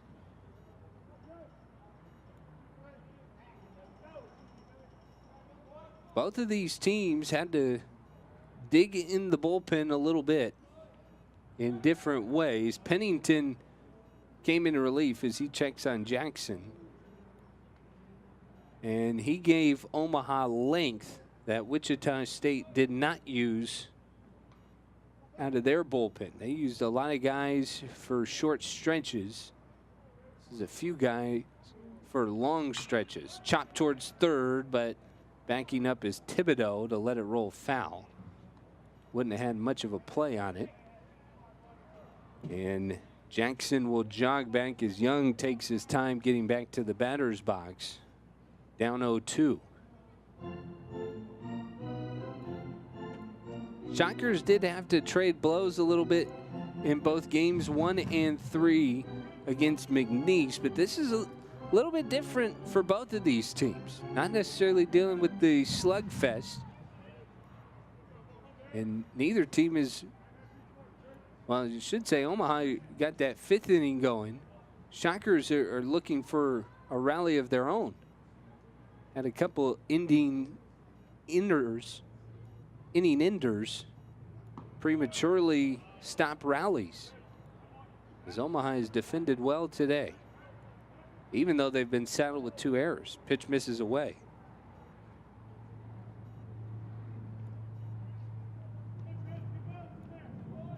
One and 2 to Young. Jackson, the runner on first, 1 away here in the bottom of the 6th. Young takes away again, slow and bendy from the reliever Jake Pennington. Freshman arm that Evan Porter has relied on already in some big situations. Young guy's first taste of college baseball as Young hammers it foul.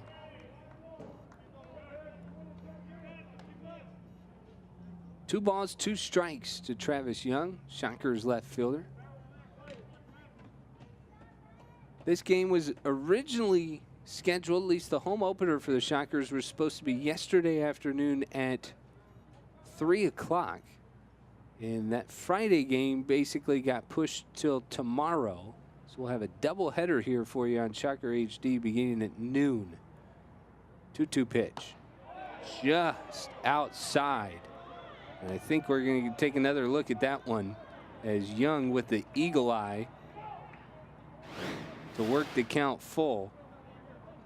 Big curveball. Yeah, outside. Good call. Good take. 3-2, 1 out. Jackson off first. Good speed. He'll go. And Young fouls it back. So Wichita State might try and create something here. And the right count to do it with the bottom of the lineup. Jackson and Young both very quick. Troutwine has been swinging it very well. So is Jordan Boyer. Those are the guys after Young. Shockers are forcing the freshman Pennington to work. Runner goes again. Fouled back up here towards the press box. Just out of my reach.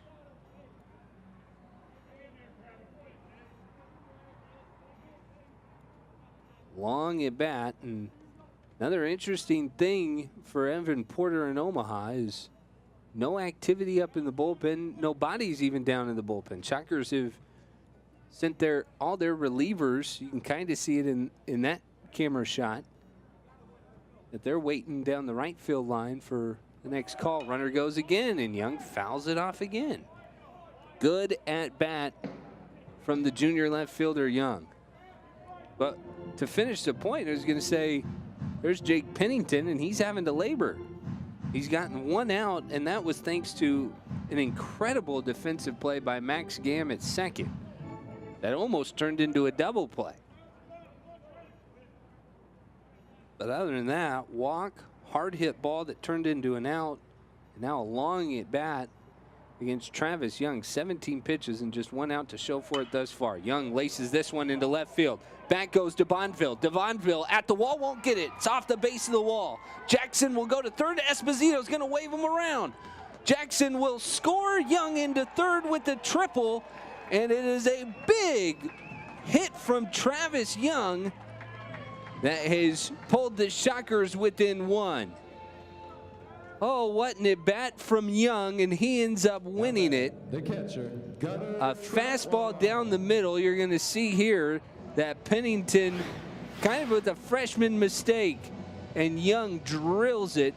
The wind plays with it, though, because Devonville, watch him start to curl off his route towards the warning track. All of a sudden, it's at the base of the wall, and then the overplay by the center fielder Doherty, and then here's Young hustling all the way out of the box. As soon as he hit it, he's on his horse, and he ends up getting into third. Jackson had to wait to make sure it got down, but he ends up scoring, and the Shockers are 90 feet away from tying this one up. First pitch to Gunnar Troutwine missed high and tight. And the second offering is down Broadway for a called strike. That's the type of offense for Wichita State, by the way, that the Shockers were criticized for often last year for missing out on opportunities. Now an opportunity to come through further as Troutwine, big swing and a miss, sold out for that one.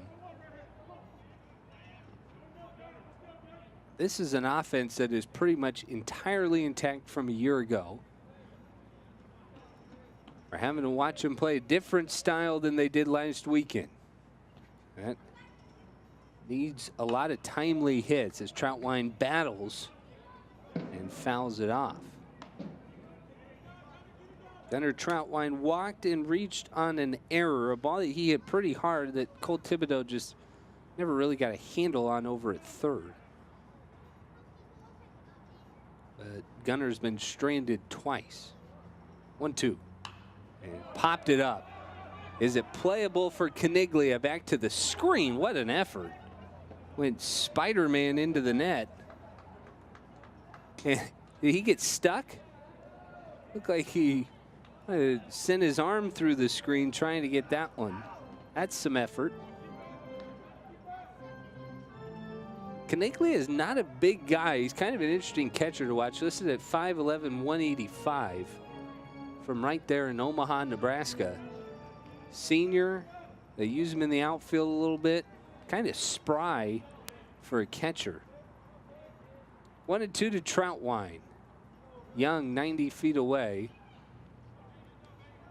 Omaha infield, by the way, is about halfway all the way around. Third baseman Thibodeau a couple feet behind the bag. First baseman Rogers a couple feet as well. Dribbled up the middle. The shortstop Crumwitty will only have a play at first to retire Troutwine, but in to score is Travis Young, and we're tied at 3.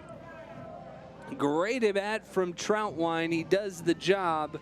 Drives in the run. Now batting, the shortstop, and Jordan the Shockers have gotten back those runs that they surrendered in the 5th. High fives Everybody trying to stay warm in that dugout. You see them all huddled together. Take another look at the run-producing play. Here comes Young, nice and easy. As he had to make sure that ball got by the pitcher. That's the #1 job there, but was able to cruise once it did, as Crumwitty was far enough back that he wasn't going to be able to make a play. Boyer fouled off the first pitch. It's 0-1.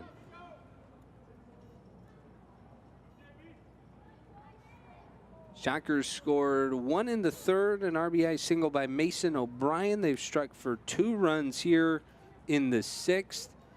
Travis Young's triple the big hit, and Boyer up with 2 outs, now down in the count 0-2 against the freshman Jake Pennington.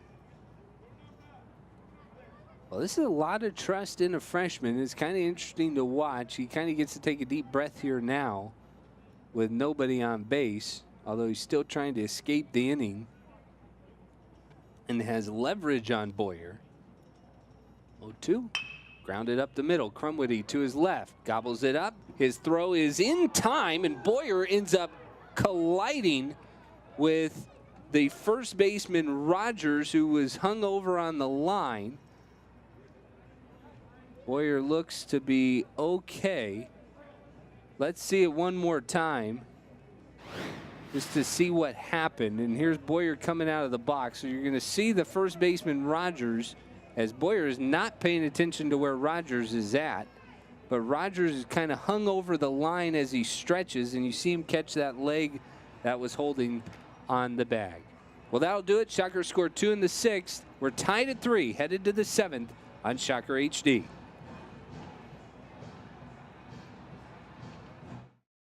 So there you are, shuffling through a stack of resumes, and you come to mine. This is it, first impression, my way in. But can my resume show you how I truly stand out? Like that I was studying, going to night school while working 2 jobs just to help my parents pay for groceries. Or being the first one to always step up. No, that's something you just can't put on paper. Look beyond the resume and discover new ways to develop great talent that is dedicated, hardworking, and determined like me.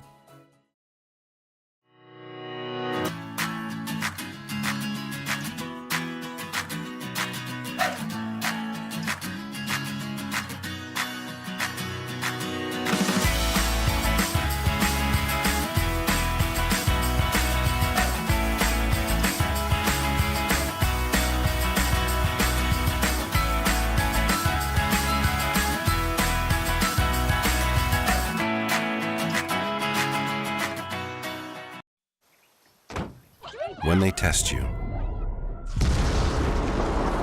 stand firm and move only when you hear the seatbelt click that says they're buckled in for the drive. Never give up till they buckle up.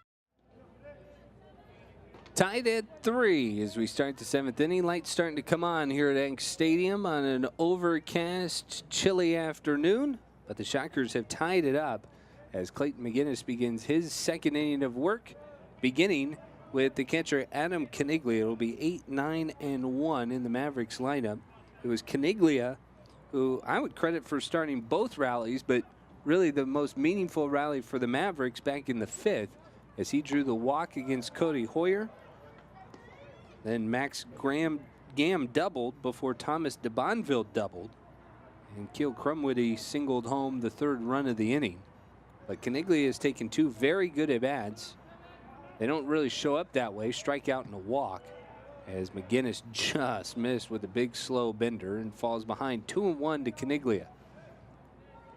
But this is a guy you kind of overlook in this lineup for Omaha. They can hit, they can swing it, but he is a very patient hitter, and it can kind of catch some pitchers off guard.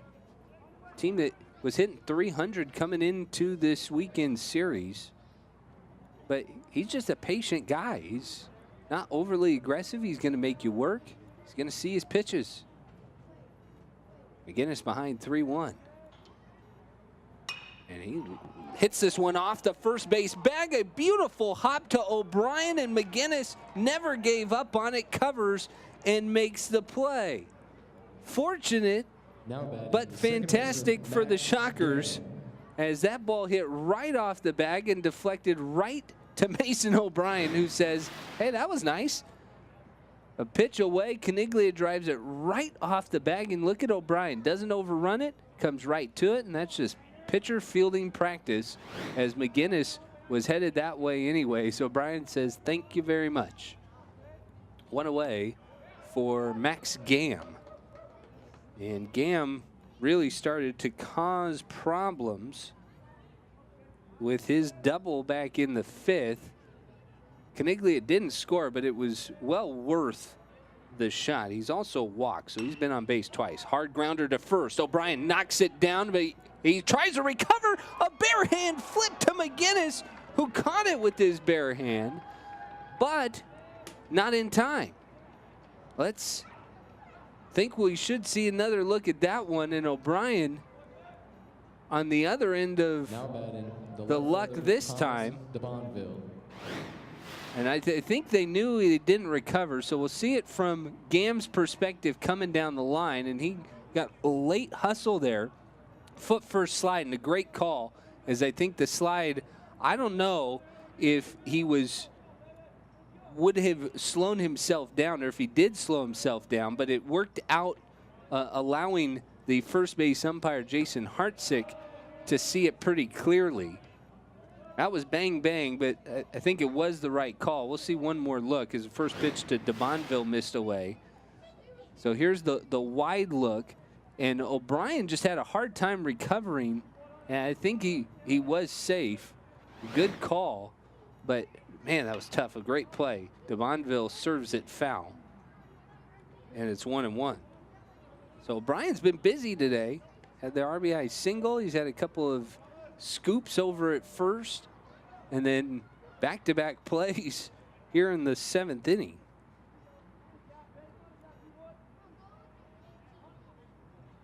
Gam is credited with his second hit of the game, as O'Brien had to dive. That was not routine effort. 1-1. McGinnis will check on the runner, and Gam leaning, able to get back in.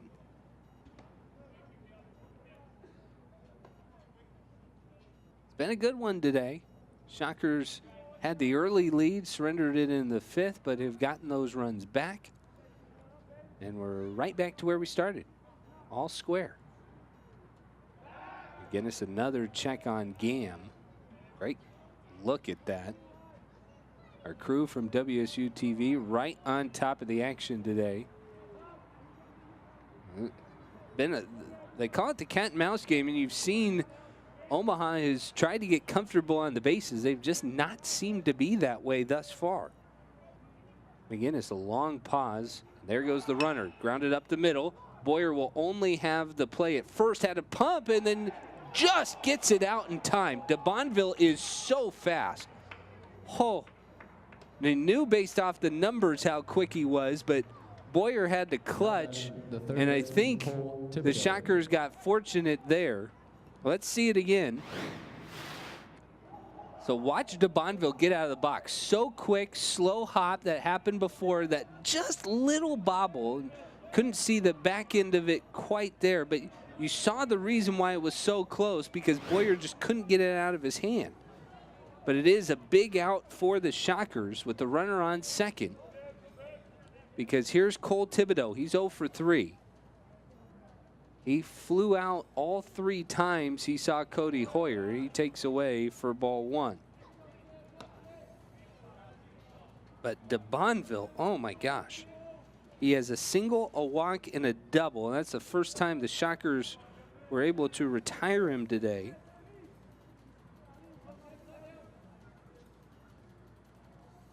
Thibodeau has presented plenty of action. He lines this one up the middle, right at Boyer, who stabs it to end the inning and keep the score tied. Time to stretch at X Stadium, tied at 3 on Shocker HD. Ladies and gentlemen, this now.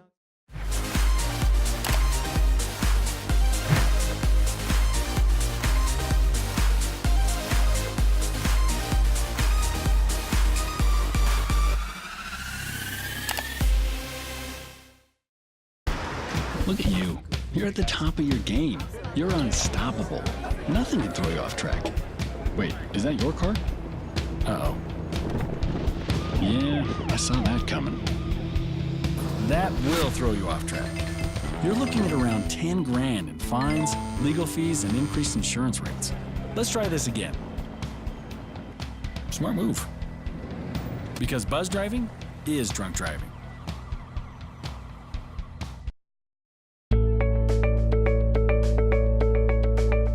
Charles Koch Arena is the place where we gather as a community to compete against the very best. Now our game plan is to renovate Koch Arena by adding a new student-athlete success center. Your tax-deductible gift can help deliver that slam dunk. Join us at the level that is right for you. Donate online at wichita.edu/shocktheworld. Tied at 3, Omaha and Wichita State. Shockers able to tie it in the bottom of the 6th. That will be the top of the lineup against the freshman Jake Pennington. There's Luke Ritter standing in as we start the bottom of the 7th as Pennington deals strike 1. And I'm always impressed in coaches who give a lot of confidence to their young freshmen, as Evan Porter is doing so here. It's all the right-hander Pennington. No activity in the bullpen, no bodies down in the bullpen. That guy right there, 6-foot freshman out of Hamilton, Ohio. And Omaha has talked about a lot of the energy that their new guys have brought in. 0-2 skips down low to Ritter.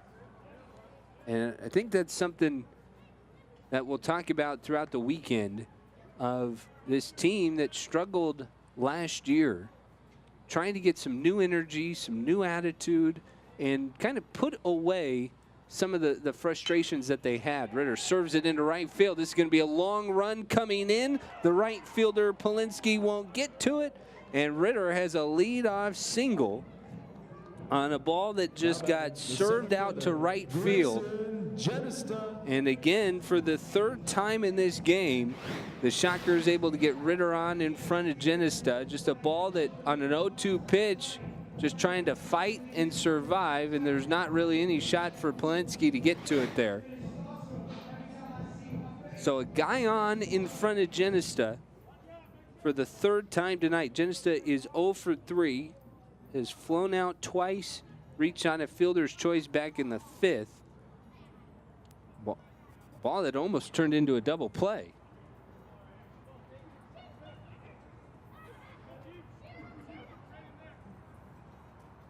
So there's Genista. Came in at 417. Breaking ball gets away from Caniglia. That'll be the 3rd wild pitch of the game for Mavericks pitching. And the Shockers will take the free 90 feet.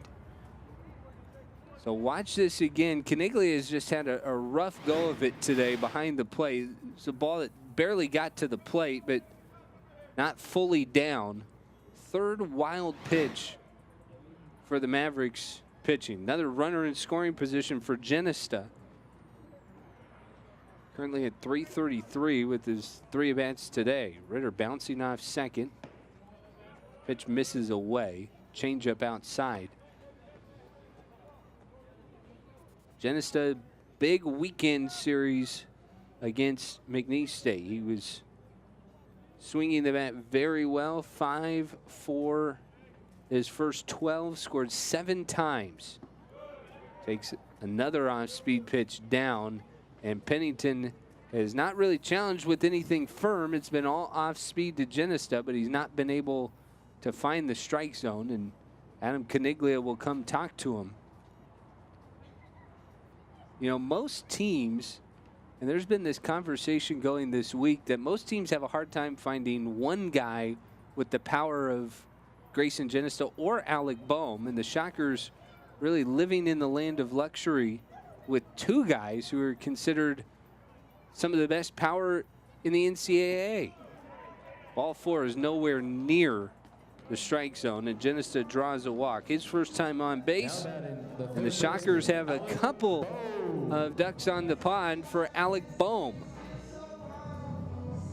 Boehm hit a very hard single back in his first at bat. Since then, he has walked and flown out to center.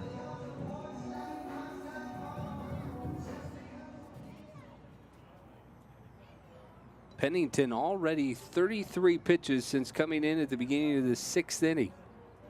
And he's had to work. Nobody out here. Pickoff throw, and he throws it into center field. Nobody was there. Ritter's going to go to third. Genesta to second. Third error of the game on the Mavericks, and there's a little freshman angst coming out, as that's free bases for Wichita State. Let's see that one more time.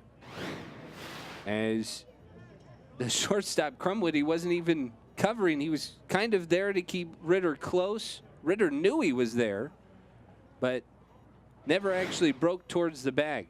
Infield comes halfway in, as the pitch to Bohm is going to catch the outside corner, and Alec did a quick double take to make sure.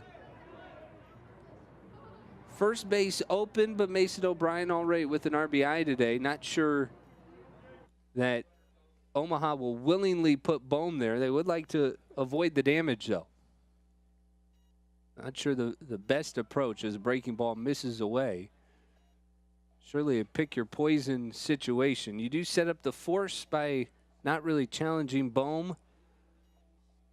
And maybe that's the quicker opportunity, but I think at this point, Porter has to be at least conscious in the Omaha dugout about Pennington and his pitch count. 1-1, and they are going to just issue the intentional pass to Bohm and will put him on. So they stole the first strike, and then after the breaking ball that missed away, they decided, what are we doing? We'd rather have the force and take our chances with Mason O'Brien. Bohm, the American Conference Player of the Week, and with good reason. Average sitting above 500 right now. And there's the fourth wide one. Bohm just making sure that it was right. Now we'll at least have a conversation. As Evan Porter comes out of the Omaha dugout, he's going to talk to his defense as well prior to Mason O'Brien hitting. O'Brien has had a pretty solid game in his Wichita State home debut, as he had the RBI single that broke open the scoring in the 3rd inning. He's also had a couple of fantastic defensive plays, even a couple of near plays, a couple of scoops. Had the ball that hit off the first base bag that he stayed with to get the out. The first baseman, Mason. Bags full of Shockers for O'Brien. Stands in at 200. Today is 1 for 3. The RBI single back in the 3rd.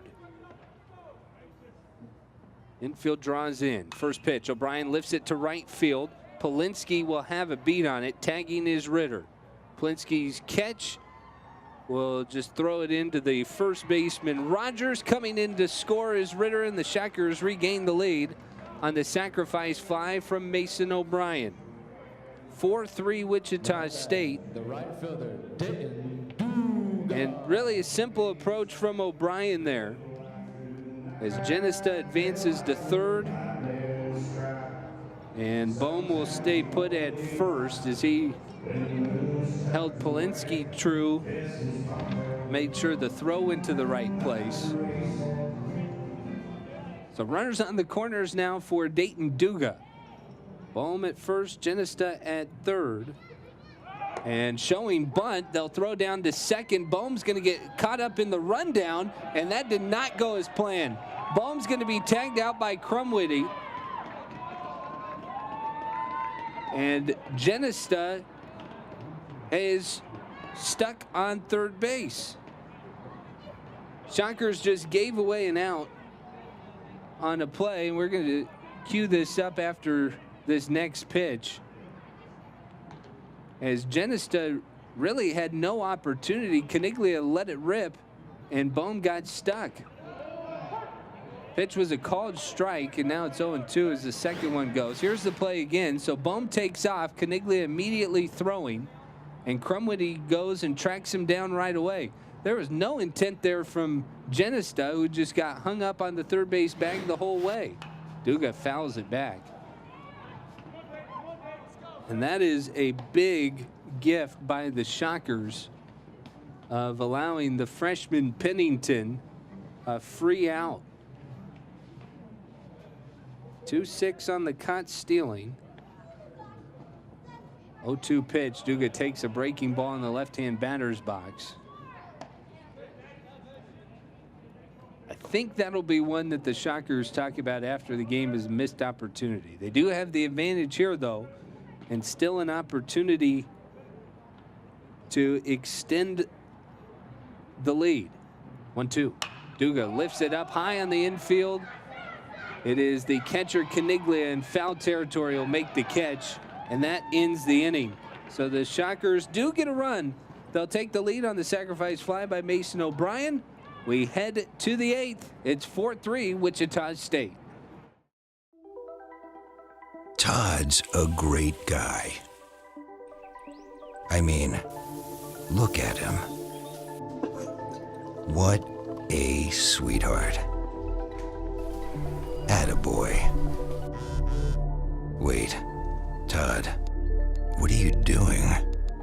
How totally selfish and un-Todd-like of you. Come on, Todd. Come on, man.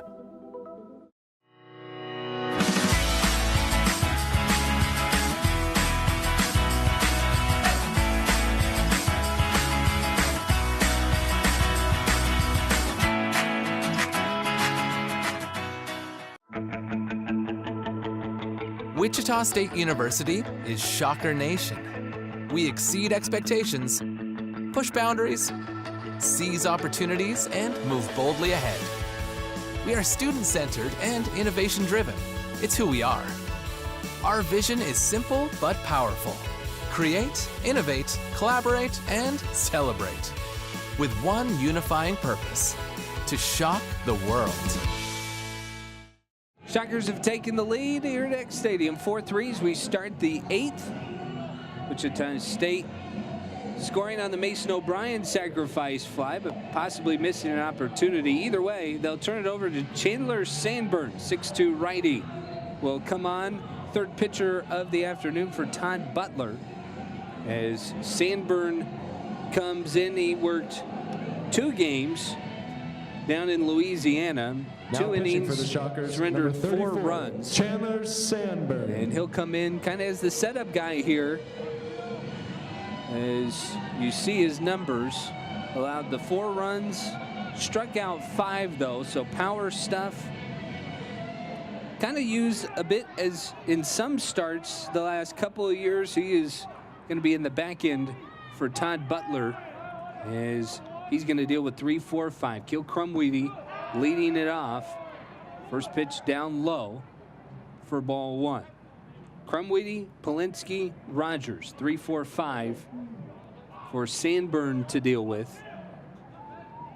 Sandburn, a pair of walks, but he's got power stuff as he deals a 92-mile-an-hour fastball down the middle.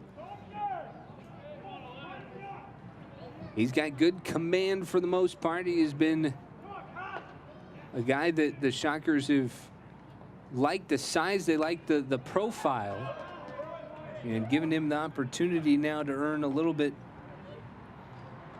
more of an impactful role here in the 8th inning.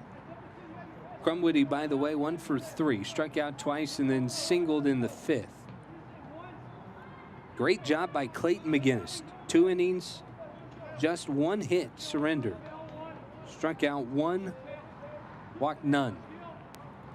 1-2 to Crumweedy. Fastball just missed. 94 on the gun, just outside, and we'll see how far it missed again to Crumweedy. And Troutwine again sets up outside, caught it in the middle of his body, but middle of his body is on the line in the left-hand batter's box. 2-2. Down low. Another hard pitch from Sandburn. A lot of sink to it as Crumweedy works the count full.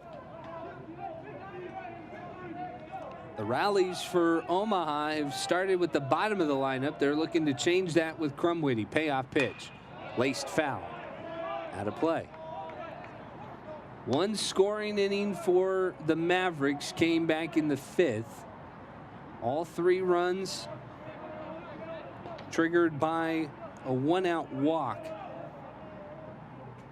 And then the middle of the lineup, Crumwitty got the 3rd run of the game with an RBI single up the middle. Payoff pitch. Fouled back again. Hard stuff from Sandburn, stays a 92 to 94. And this is how the Shockers have tried to construct this bullpen. Hoyer went 5 today. McGinnis the bridge here to the 8th inning with 2 innings. One more time. Down low. An 8-pitch walk worked by Keel Crumwitty. And the leadoff man aboard in front of the right fielder, Ben Polinsky.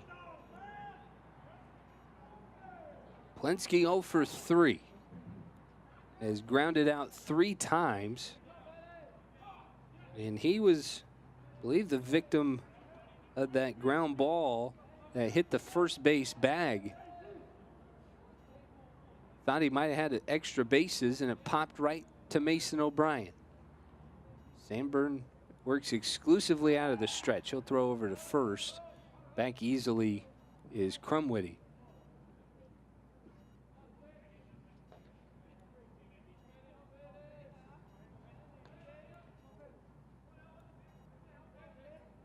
Outfield straight away.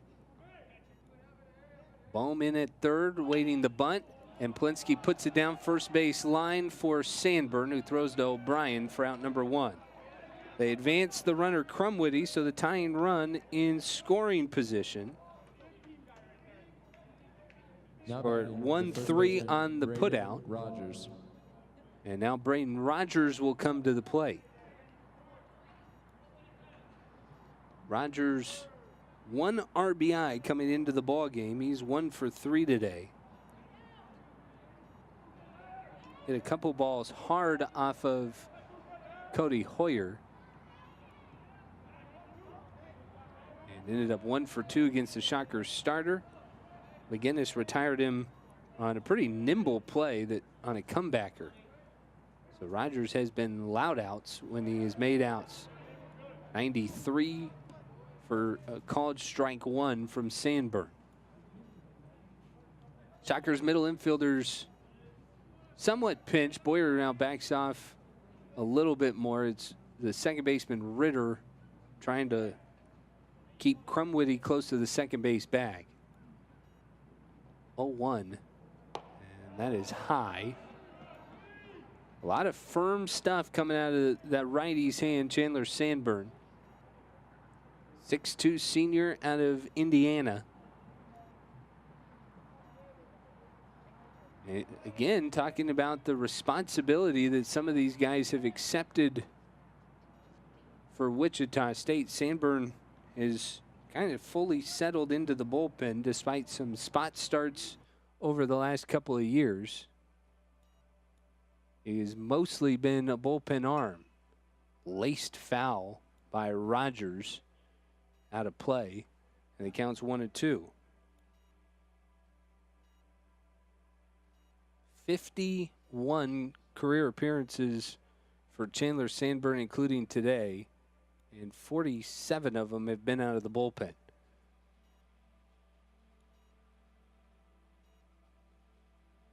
One-two. Crumwitty leads off second. Pitch is outside, and Troutwine keeps it in front.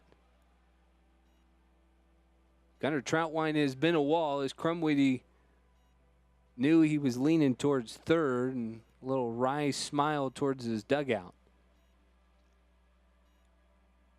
Parker Schmeckel waits on deck. He's 0 for 3, but he's the hottest hitter coming in. And you see Troutwine relaying the call from the dugout on the 2-2. Sandburn kicks and deals, and this ball is sent into right center field.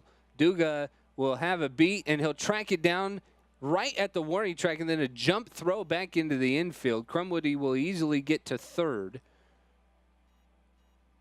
That ball sliced quite a bit towards right field. Rogers struck it pretty firmly. Parker Smeckle.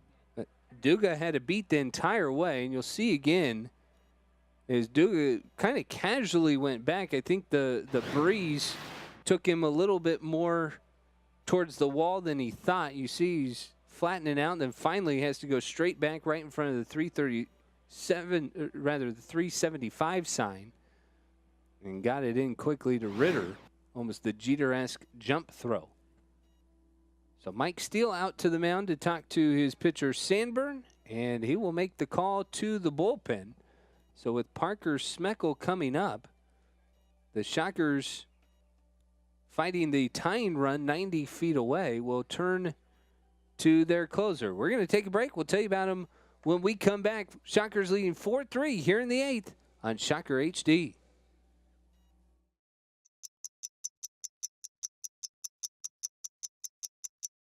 I worked 12-hour shifts at the recycling company with my dad, who's 72. That taught me a work ethic that I carry with me every day.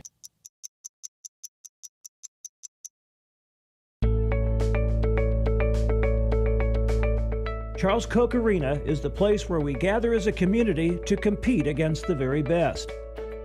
Now our game plan is to renovate Koch Arena by adding a new student-athlete success center. Your tax-deductible gift can help deliver that slam dunk. Join us at the level that is right for you. Donate online at wichita.edu/shocktheworld.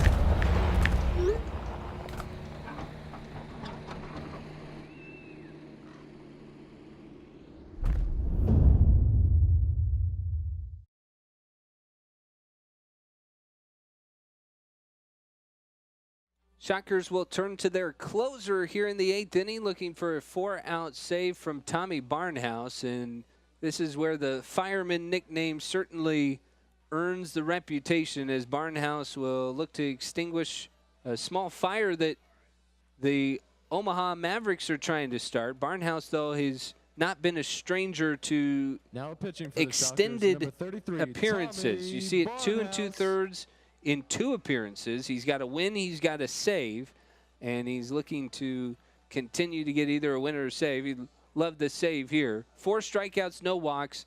Barnhouse has been very good for Wichita State thus far. The native Kansan, 6'4", 225, and he'll match up with another big boy in Parker Schmeckel.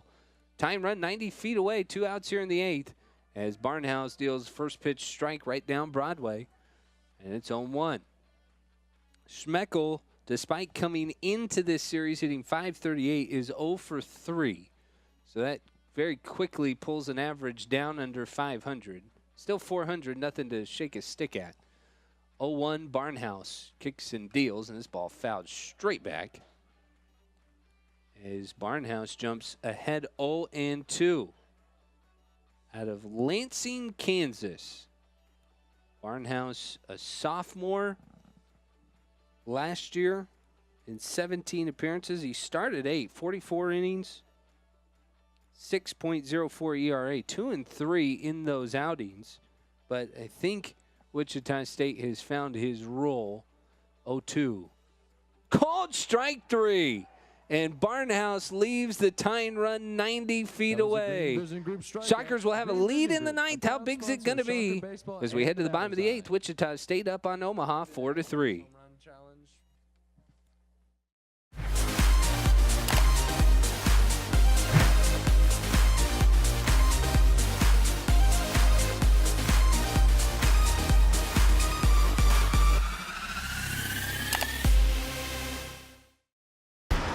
Look at you. You're at the top of your game. You're unstoppable. Nothing can throw you off track. Wait, is that your car? Uh-oh. Yeah, I saw that coming. That will throw you off track. You're looking at around 10 grand in fines, legal fees, and increased insurance rates. Let's try this again.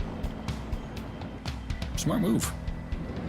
Because buzz driving is drunk driving.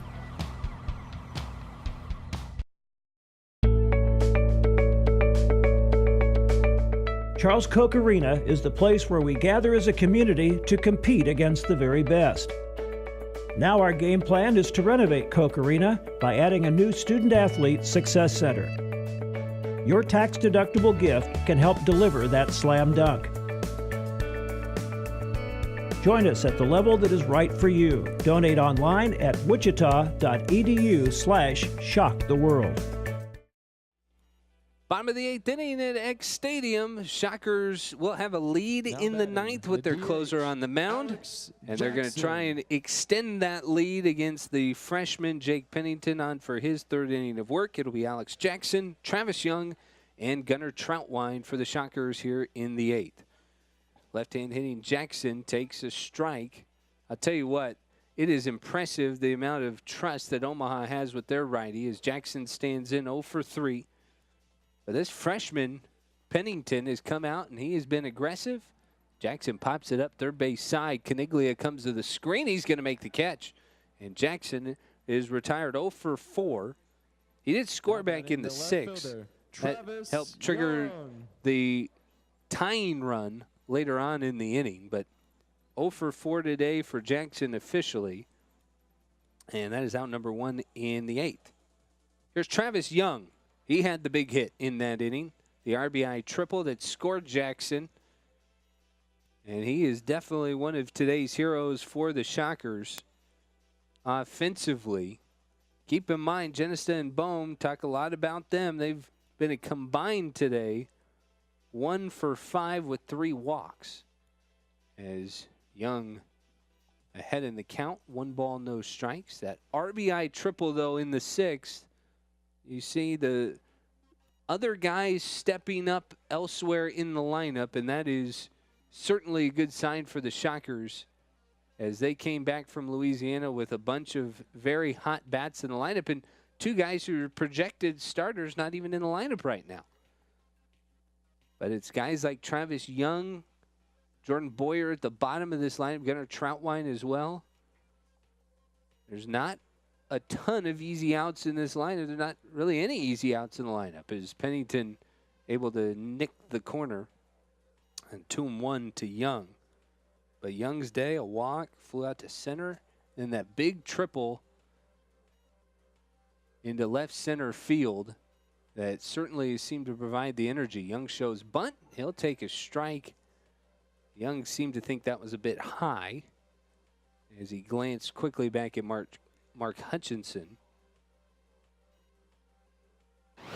We'll see it one more time from a high look. But you kind of see that was my view of it up here. Young just kind of reacted very casually, but seemed to disagree politely. Pitch misses away, so the count is full to Travis Young. 1 out here in the bottom of the 8th. Shockers leading Omaha 4-3, trying to extend the lead a bit. Payoff pitch. Cut on and tipped into the glove of Caniglia, who squeezes it.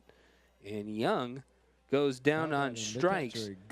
That is the first Shocker strikeout of the ball game. Let's see one more time as they go to the replay here. As Young looks like it's up around the letters. No, right around the belt, and he was on top of it. That is the first Shocker strikeout of the game, and that is remarkable in the fact that the Shockers struck out a lot in Louisiana. In fact, Wichita State 32 strikeouts. As Troutwine first pitch swinging, pops it up on the infield. It'll be the first baseman Rogers who puts it away, and the Shockers go quietly in the 8th. Wichita State leads Omaha 4-3, trying to close out Game 1 of this 3-game set here on WSU TV.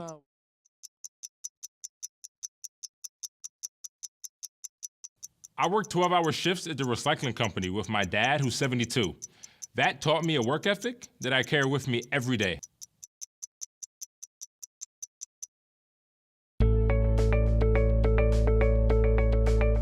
Charles Koch Arena is the place where we gather as a community to compete against the very best. Now our game plan is to renovate Koch Arena by adding a new Student-Athlete Success Center. Your tax-deductible gift can help deliver that slam dunk. Join us at the level that is right for you. Donate online at wichita.edu/shocktheworld.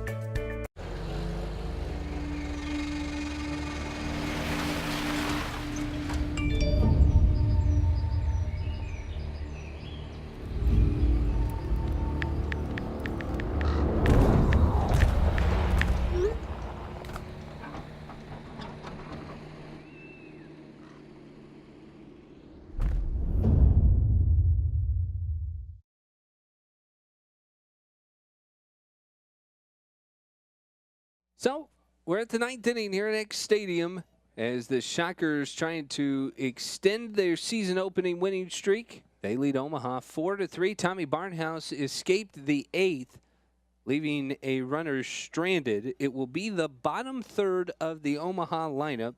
Tyler Doherty, Adam Caniglia, and Max Gam due up against the Shockers closer, but not quite as straightforward as some lineups, as this has been the part of the Omaha lineup that has started their rallies, including that 5th inning where they scored all 3 runs. Doherty is 0 for 3. He will lead things off against Barnhouse. Shockers guarding the lines in the infield. Not quite a no-doubles defense in the outfield yet, though, as they're going to pretty much play Doherty straight up as we begin the 9th. That Barnhouse deals high for ball 1. Tommy Barnhouse has been fantastic thus far for the Shockers, and it is certainly, when you talk about some questions about how the Shockers would respond with their pitching staff this year, he's a guy that if you can just get one answer at the beginning, and in the case of Barnhouse, it certainly seems to be he's going to get the look for a while as the closer, that it can start to help answer other questions.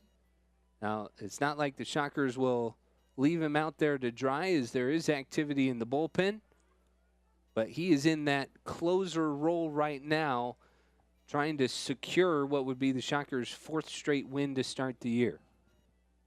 There is a look at the right-hander Preston Snavely warming up. Snavely had a good weekend in Louisiana. 2-1. And that ball's popped up on the infield. Mason O'Brien's got plenty of room in foul territory. He'll make the catch, and that is out number 1. So Doherty 0 for 4. And a big, big out number 1 for Tommy Barnhouse.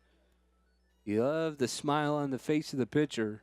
That slight grin. Pinch hitting for Omaha, number 29. As Omaha will go to the bench. This is interesting. Hunter Hughes, 6-foot outfielder from Cincinnati, Ohio, will come off the bench. He's going to make what looks like his collegiate debut. No, he played in 2 games. He's 1 for 8. But a left-handed bat, excuse me on that, but a left-handed bat that will hit instead of Caniglia. Caniglia had 3 really good at-bats. Ends up 0 for 2 officially. But he seemed to be one of the catalysts for the offense. So it'll be the left-hand hitting Hughes who stands in.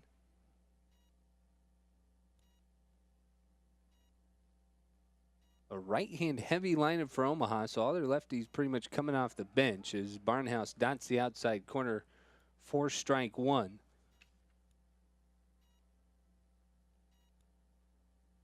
Just a couple of extra bats. The backup catcher, Henry Ritten, also a lefty. But other than that, not too many lefties even on the lineup. 0-1, Hughes swings and misses through a pitch up around his shoulders. Barnhouse jumps ahead 0-2. Tomorrow's doubleheader starts at noon. Denny Gehrig and I will be on the call here from X Stadium. Shockers and Omaha will wrap up this series. Omaha, though, playing 4 games in 3 days. Then they go on Monday and play Kansas. Pitch misses inside. 1 ball and 2 strikes to Hunter Hughes. So a busy weekend, and you can certainly see why Pennington, the reliever, was given a long leash for Omaha. Is kind of got to use that bullpen somewhat sparingly. 1-2, fouled off. cold day today. Busy day in Shocker Land. Men's and women's basketball teams both in action. I believe the track and field team was in action as well in Birmingham, Alabama. 1-2 to Hughes. Barnhouse deals. Big breaking ball. Caught him looking. 1 out away for the Shockers. That was a Green Vision Group strikeout. And that Green was Vision Group, just a beautiful pitch from Barnhouse. Gets ahead 1-2, and then here comes the bender. And here's Hughes' reaction. A little buckle right across the knees, and he knew it. Now batting the second baseman. Another Max look. Gam. Ball just started at the top of the zone, dropped right to the bottom of the knees. Here's Max Gam with 2 outs. The last hope for Omaha as he takes outside for a strike. It's 0-1. Gam has had a great game for the Mavericks. He's 2 for 3. Doubled and scored a run back in that 5th inning. Also walked. Gam, a fantastic diving stop that helped thwart a Shockers rally as well back in the 5th inning. Took a hit away from Grayson Genesta. Almost turned it into a double play. 0-1, Barnhouse deals, skied into center field. Back goes Genesta, drifting back, will make the catch, and the Shockers seal the victory. Wichita State beats Omaha 4-3 as they seal win number 200 for Todd Butler. We'll take a quick break and wrap this one up. Shockers beat Omaha 4-3 in the series opener.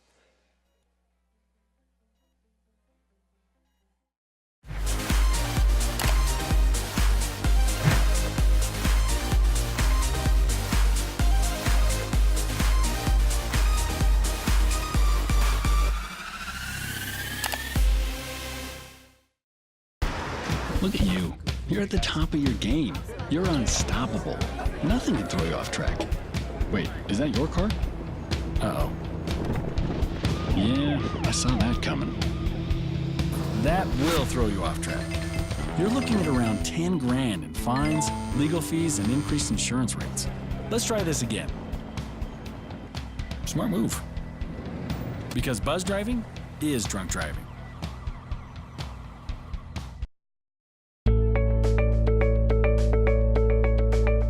Charles Koch Arena is the place where we gather as a community to compete against the very best. Now our game plan is to renovate Koch Arena by adding a new student-athlete success center. Your tax-deductible gift can help deliver that slam dunk.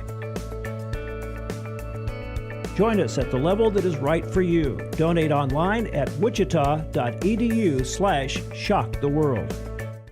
Doubleheader action. Wichita State comes out on top in the series opener over Omaha 4-3, and the Shockers, with their 4th consecutive win, nab Todd Butler, win number 200, and they will finish up this series with a doubleheader tomorrow right here on WSU TV beginning at noon before taking on Nebraska next weekend, and we will have all 5 of those games right here on WSU TV. Well, the Shockers get the win today. Clayton McGinnis is the victor. He's 1-0. Jake Pennington falls to 0-1, and the save goes to Tommy Barnhouse as he picks up his 2nd save of the year. Wichita State now 4-0. They're 38-3 all-time in home openers as Mason O'Brien, in his home debut, the RBI single as well as the game-winning RBI as the Shockers roll to 4-0 on the year. Omaha falls to 2-2. For Greg Mathias, our producer, I'm Tim Slack. We'll see you tomorrow on WSU TV.